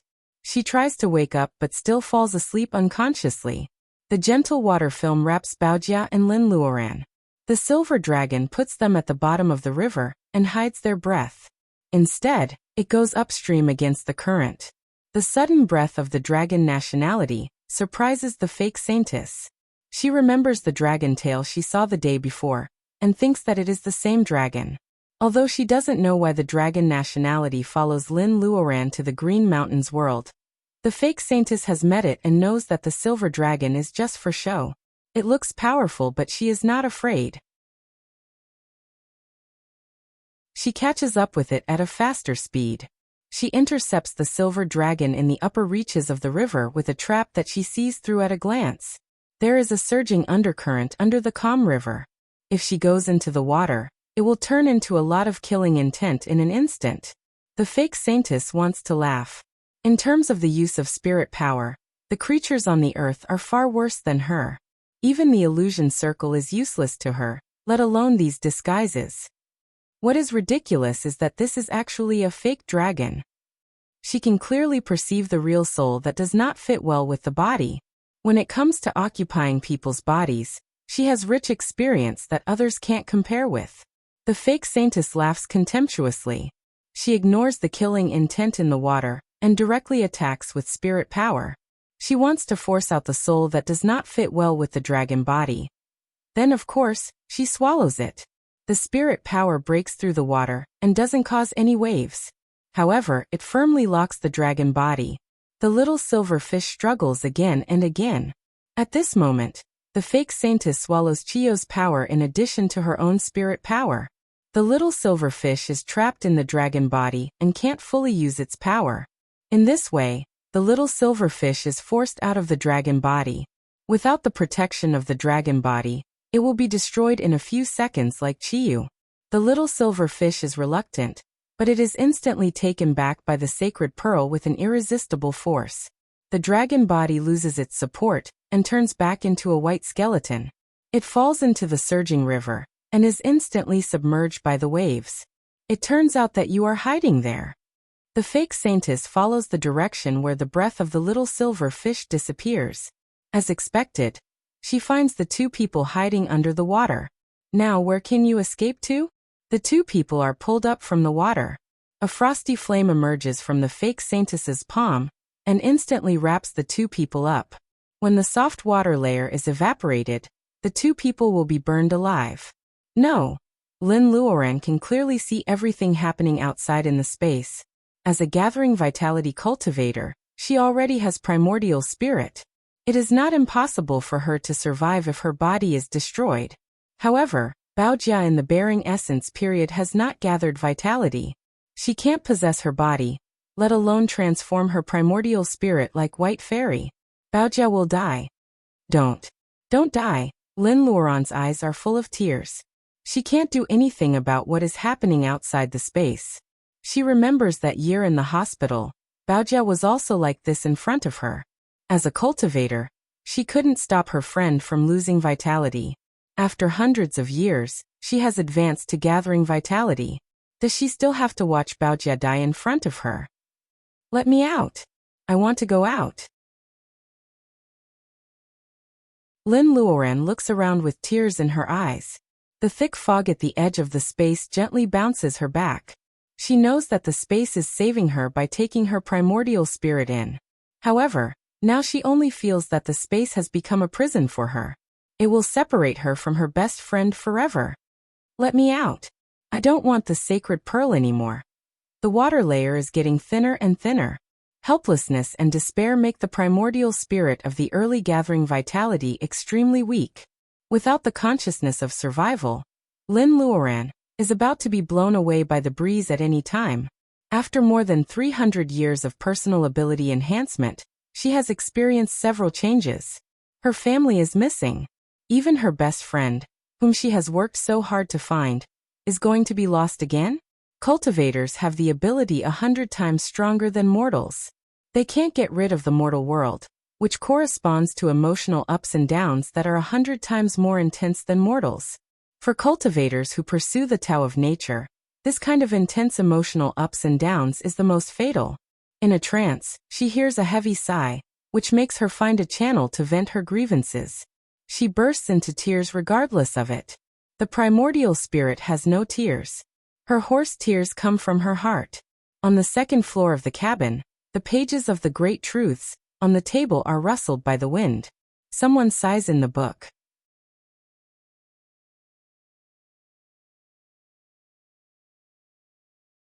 Chapter 512. Lin Luoran almost collapses in despair.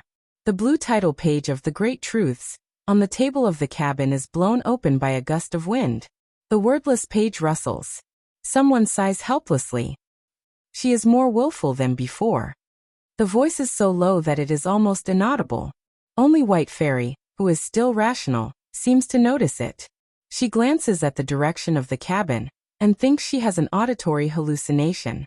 Lin Luoran's shape is about to disappear, but that person is still moved. Light spots the size of fireflies float out of the Great Truths and shoot out of the space. They are invisible to the naked eye, so the spiritual power of the fake saintess naturally can't detect them. The light spots cover the Green Mountains world. She finds that the nearest and more powerful existence is a wood monster.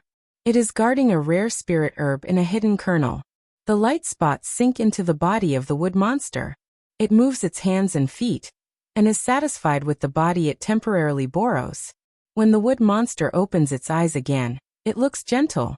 However, its eyes seem to contain countless secrets, which makes its temperament and charm completely different from the previous wood monster.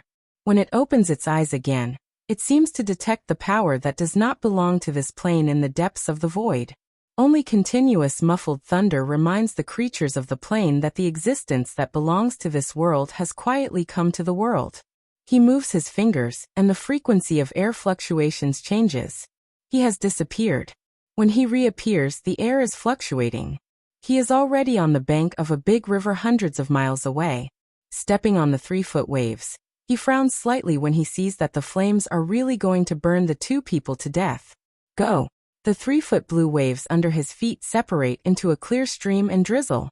In the blink of an eye, the flames set by the fake saintess are extinguished. The water flows around the two people slowly. Even the fire lurking in their bodies that can cause secondary damage is removed. Since he suddenly appears, the fake saintess has never looked away. She is so focused that she doesn't even care whether Lin Luoran and Lin Luoran are saved or not. In terms of appearance alone, it is an androgynous face. His black hair is simply tied up, and he is wearing a light yellow robe, which makes him look even more handsome. He is a handsome man in the troubled world. Judging from the appearance, he looks like a man but the soul inside. Yes, this is an acacia tree monster with a man's appearance. His cultivation was not high, and it was obvious that he had been severely injured after his transformation. He had just undergone his second transformation not too long ago. All in all, this was an ordinary demoness with a decent temperament, but a mediocre cultivation base. But how could an ordinary acacia tree spirit have such a pair of eyes? His calm and mysterious eyes didn't match his youthful and handsome appearance. Is it him? The fake saintess's shoulders tremble uncontrollably. She has to concentrate all her consciousness to restrain herself from taking a step forward. Lin Luoran suddenly realizes that she can go out. Lin Luoran has no time to think about how the sacred bead identifies her safety. Her primordial spirit returns to her body, and she can open her eyes. After protecting Baojia behind her, she smiles gratefully at the young man in the yellow robe. Voidy. Voidy shook her head. Little girl. I'm not Voidy. Lin Luoran feels as if she has been struck by lightning. Her mind goes blank, and her heart suddenly forgets to beat. After a long time, she grits her teeth to find her heartbeat.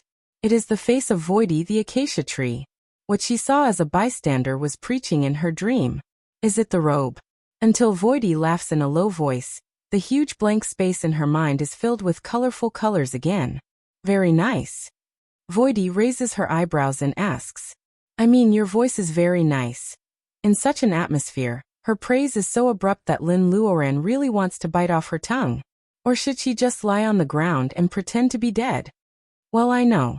The robe in the body of the acacia tree can't help but laugh when he sees Lin Luoran blushing and lowering her head to look for a crack in the ground. Putting aside the awkward fact that a man was lodging with a woman, just by looking at the beautiful scene of the two people looking at each other in front of the Jade River, one had to say that the handsome young man in the yellow robe and the otherworldly woman in the green dress were an incomparably compatible couple. The complete neglect finally makes the fake saintess wake up from her self-pity. She clenches her fists and her long and beautiful nails pierce into her palms. The robe holds back the idea of rubbing Lin Luoran's hair. Noticing the real gaze of the fake saintess, he finally distracts himself. Alien consciousness, right? It's okay that you stay on the earth. But you know she is the inheritor. Why do you keep making things difficult for her? His tone doesn't fluctuate much. He not only points out the origin of the fake saintess but also convicts her. Although his attitude is gentle, the unquestionable attitude in his words is very obvious. The existence of the fake saintess not only threatens Lin Luoran, but also disturbs the atmosphere of his conversation with her. Alien consciousness. The fake saintess can't believe it. She feels sour and angry in her heart. She only feels that she has stayed on the earth for 10,000 years, and encountered many dangers when crossing the galaxy. She feels ashamed, angry and sour at the same time. She even staggers a little. Taking 2 steps back, the fake saintess asks the robe carefully with inquiring and expectant eyes. Don't you remember me? If she hadn't seen it with her own eyes, Lin Luoran would never believe that she would see such a fragile side of the fake saintess in her lifetime. She even looks pitiful. It's a pity that the robe's heart is made of iron. The beauty is so sad. He pretends to think for a while, and then shakes his head as if nothing has happened. Thinking of the picture she saw, the robe overlooking a certain planet in the air, Lin Luoran guesses that the robe has lived for countless years, and has visited countless planets in his life. There must be very few people and things that can make such a powerful existence care about. For him, it was normal to define something beyond the scope of his concern as an alien consciousness entity. Unfortunately, the saintess of the Julie tribe, who is high and mighty and claims to be a god, has her perfect face smashed and her body becomes shaky. Compared with abhorrence and joy, I have no impression of you at all. This kind of cognition makes her almost collapse even though she has strong willpower. She inexplicably thinks of everything she has done in the past, such as Chiyu whose spirit power has just been devoured by her. She doesn't care about Chiyu or the aborigines on the earth at all. Is this what Chi trainers call the Tao of nature, and the cycle of retribution? No, although she is indifferent, she occasionally has emotions like reluctance and pity. However, the gentle and indifferent man in front of her often smiles, but his heart is actually cold. How can I not remember? Red mist rises in the eyes of the fake saintess, blurring her vision. The temperature gradually rises. Chiyo's spirit power is not easy to digest, and she has just shaped her body. Her spiritual mind is a little chaotic, and the untamed power in her body is tumbling. Flames overflow from the corner of her dress and spread on the ice without wood. How can she not remember? She still remembers the first time she saw him. His skin color was different from that of the mother planet. The wanted order, rolling in the red alert of the interstellar TV station. Searching for dangerous intruders. How can someone walk freely in the void without any equipment? She repeatedly studies the pictures broadcast by the interstellar TV station. It is completely contrary to the knowledge taught in school. As a talented genius on the mother planet who became famous when she was young, she had been allowed to skip a grade and enter the Imperial Starship General Academy. She majored in starship system design and minored in starship piloting. In the first class, the drill masters emphasized the harm of radiation to the human body during space travel. They repeatedly told the future starship operators of the Empire that they must have a sense of safety to ensure that they would never be exposed to the unknown cosmic environment. However, this alien man appeared in such a way and smashed the knowledge system she had learned. She was not convinced by the intruder, but she was also curious about it. One day, after she had racked her brain trying to figure out how the human body could walk in the void, she saw the alien invader with her own eyes during an actual combat exercise. He was so tall, and his skin color was different. He lived in a treehouse. When he looked down, his eyes were particularly gentle, without the dangerous feeling emphasized by the interstellar TV station. Compared with the men on the mother planet, his skin color did not meet her aesthetic standards, and his facial features could be said to be ordinary. However, as a genius who became famous when she was young, she was used to being stared at by eyes full of envy, deception, or jealousy. She had never seen a pair of eyes so pure that when they looked at her, they only looked at her as a person without other conditions. The girl's heart beat violently for no reason. How did they become familiar with each other?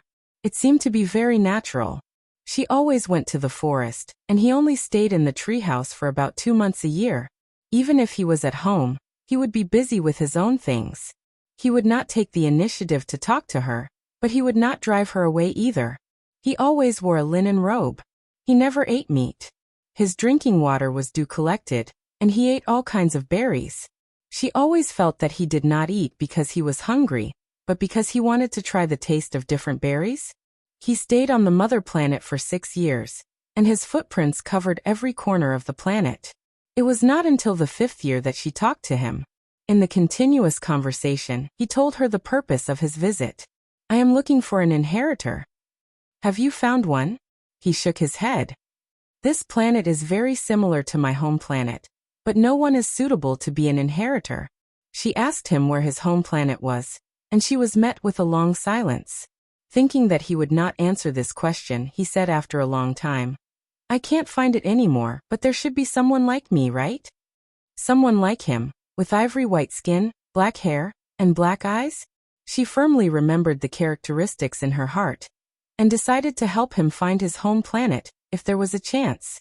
One day, he suddenly said that he was going to leave, and left her a set of spiritual power training exercises, and then he really never came back. The second 6 years, the third 6 years, when she was almost exhausted by waiting, she decided to follow the man's footsteps. That year, she was already the only god in the field of spiritual power in the Empire.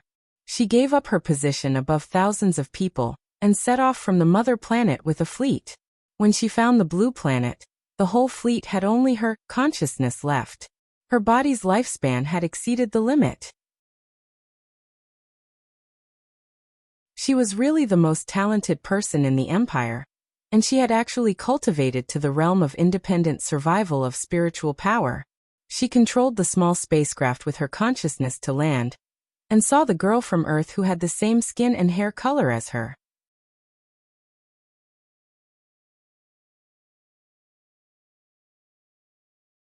Chapter 513.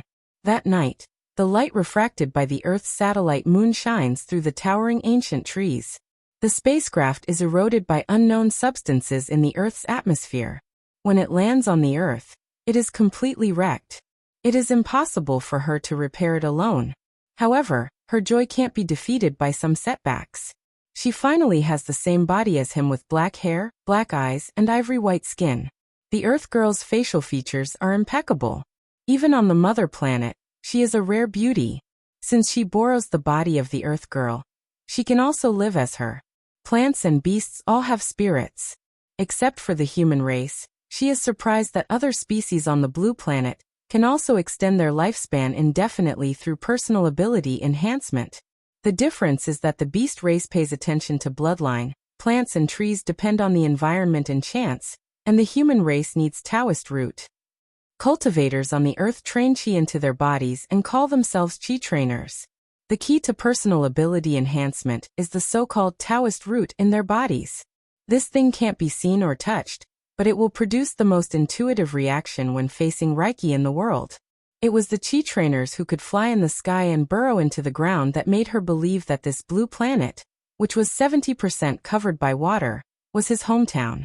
Knowing that Qi trainers have a long life, she begins to look for his whereabouts while the Jiuli and Xianyuan tribes are expanding in the primitive world. He looks too ordinary. In the first few years, she almost finds nothing until the Jiuli tribe expands to an extremely remote small tribe. That small tribe is barren and weak, but it is arrogant. Behind us is the most famous mountain that all Qi trainers yearn for, Cyan Phoenix. She had personally explored the high mountains near the inhospitable small tribe. The mountains are beautiful with abundant Reiki. It is indeed a good place for training Qi and personal ability enhancement. There used to be magnificent buildings on the top of the mountain. However, as time goes by, there are only broken pillars left. Hundreds of stone tablets stand on the hillside. Black crows scream. There are more than 300 tombs. The small tribe has lived for a long time. It has been on the verge of extinction several times. However, it seems to be protected by fate. It has survived from the beginning of the primitive world to the present day, with its decaying body. There are two strange things about the tombs in the back mountain of Cyan Phoenix. One is that it is empty without any skeletons. After a long time, she had already integrated into the customs of Wuxia, and later generations gave this kind of grave a very vivid name, cenotaph. Secondly, according to the legend of the small tribe, regardless of whether it was the first famous Qi cultivating mountain or the tombs of later generations, they were all old things from 10,000 years ago. More than 300 stone tablets were still as new as before. In the introduction to the stone tablet, apart from the different names of the deceased, the inscription was the same. Lao Ai. Who would use such a careless name? Just by looking at the name, she could not pay attention to the identity of the person who made the monument. That tribe, on the other hand, had once been protected by a mighty figure. After special treatment, the silk painting was preserved. The crude painting technique used grass juice as the pigment. It told the story of a mysterious Qi refinement warrior who killed and harmed the Bloodbat clan 10,000 years ago. The twisted lines were out of shape, and the ability of the small tribe to tell stories was also unbearable. But she still recognizes the mysterious cultivator drawn in the introduction line. The small tribe paints his action of writing in the air very vividly. It is even rarer for a man to wear beads. She is sure that the protagonist of the story is the one she travels across the vast starry sky to find. In the long years, she has grown from an ignorant girl to a princess who leads the starship fleet of the Empire to open up new territories. In the infinite distance, her body is annihilated in the endless interstellar travel. She finds the person who leads her to the magical spiritual realm. It is not so much because of the excitement hundreds of years ago, but because of the vicissitudes of life. This kind of search has become her obsession to live on. Yes, a ridiculous obsession. At that time, she had already noticed the abnormality of the event, but she subconsciously ignored it. She began to frantically search for his whereabouts on the Earth star. It is said that when Qi trainers reach a certain level of cultivation, they will ascend to the immortal world. At that time, the The difference between the immortal world and the untainted land was not so big, and there was still news of the zenith heaven golden immortal walking in the human world. When she met him hundreds of years ago, he could already travel among the stars alone. That was not a skill that chi trainers should have. With his personal ability, he should have an infinitely long life. He must still be alive. She tried every means to find him on the Earth star. She provoked a war among the human race, trying to attract the attention of the existence above the human world. She collected legends from all over the primitive world, trying to analyze some clues. When the human race flourished and the human chi trainers developed on a large scale, she was shocked by the strength of this race. Finally, she made a plan that would affect the land of Wuxia for thousands of years. She would destroy the foundation of chi trainers. If possible, she would disrupt the progress of this civilization. It is hard to imagine that if the Earth continues to develop like this, the individual evolution will reach the extreme, and no force in the universe can compete with it. After all, she has never heard of the keywords Taoist root and training chi in her long interstellar journey. She is almost certain that this is a kind of civilization with infinite potential that cannot be replicated on other planets. All kinds of arts of nature mastered by the barbarians on the Earth, and their long lifespan, are an inestimable threat to interstellar civilization.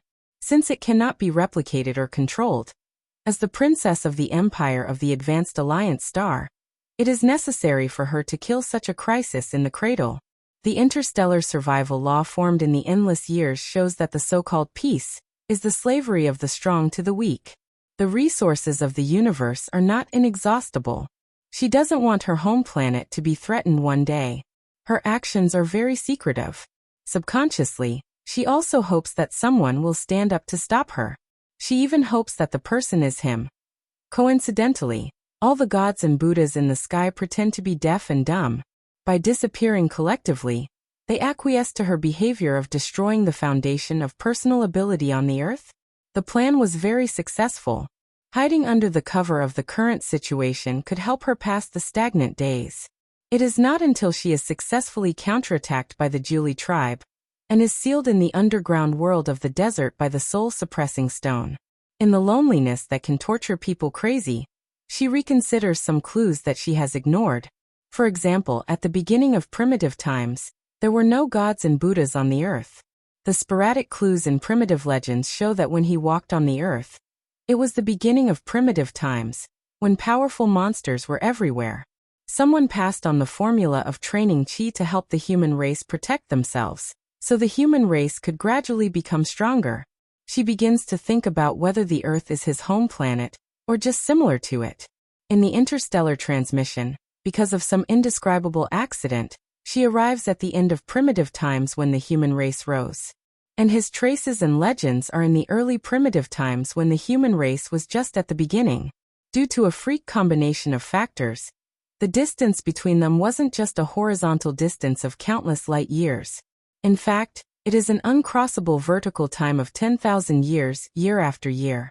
Even if she is willing to stay on the Earth for 10,000 years, it can't offset the huge gap of 10,000 years. Because in her long life of searching and waiting, only his image shines brighter and brighter. In his long life, he occasionally passes by a planet.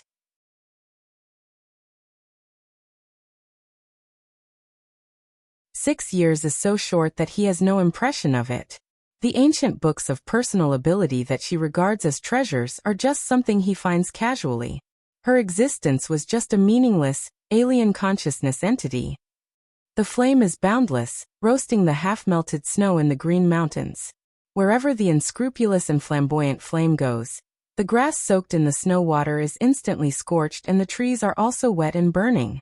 With the help of the half-melted snow water and the flame, the melting speed is against common sense. The soil can't absorb it. The snow water with ice residue rushes down from the high place and moves crazily along the low-lying place. The snow flood arrives in the blink of an eye. Baojia wakes up slowly.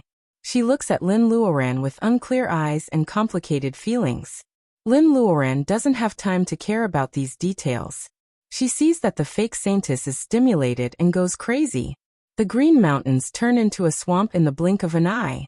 However, the man in robe who appears in the body of the acacia tree is indifferent. Lin Luoran has to ride her sword and float in the air with Baojia. She doesn't understand why the man in robe, who suddenly appears as a savior, doesn't stop the evil deeds of the fake saintess. The man in robe tiptoes on the rising river waves. Seeing that Lin Luoran still doesn't know how to hide her emotions and frowns, he can't help but put away his casual smile. The catastrophe of the earth is inevitable. The nine-tailed fox family separated the Green Mountains to form its own world, but it only delayed the arrival of the catastrophe. Even if it is not a flood, it may encounter landslides, subsidence, or unextinguishable mountain fires in the future. Do you understand my explanation? Does the catastrophe of the Earth refer to the invasion of the Alpha Alliance 300 years ago? The Earth was scorched, mutant monsters occupied the living space of human beings, and tens of millions of species became extinct? The man in robe's words mean that some people have expected this catastrophe a long time ago, including the nine-tailed fox family. They wanted to separate the Green Mountains world to save their homeland. However, the catastrophe that has been doomed will not stop because of the means of the nine-tailed fox family. The Green Mountains did not become a scorched land, but it only survived for another 300 years. Will it become a swamp? Even so, Lin Luoran still purses her lips tightly when she thinks that this is the home of Cyan Little Fox. She sees all kinds of ordinary animals who have just woken up from the pain of being frozen, and can only cling to driftwood to survive when the flood comes. Doomed catastrophe? So you don't save them. Just like you, the Earth is still easily invaded and destroyed by interstellar civilizations. Let alone the personal ability of the man in robe that she doesn't even dare to think about. Even if there are a few more gathering vitality cultivators, the war 300 years ago will not end like this. As a native Earth cultivator, Lin Luoran feels very uncomfortable at the moment because of the exhaustion of Reiki on the Earth. Seeing her expression, the man in robe can guess what Lin Luoran is thinking. Thinking of her stubborn character, he doesn't intend to explain to her why he can't intervene in this catastrophe. However, he can't be indifferent. The water character you wrote is still far from perfect. Look carefully. I will only write it once. Lin Luoran raises her head in surprise. Is the man in robe going to help her? That you're tuning in to the Limei's Wuxia Whispers YouTube channel. We're so grateful for your support, and don't forget to subscribe to join us on this incredible journey through captivating stories. Your generosity through donations truly makes a world of difference, as it's the primary source of revenue that allows me to expand and enhance this channel for you. Thank you from the bottom of my heart for being a part of this adventure.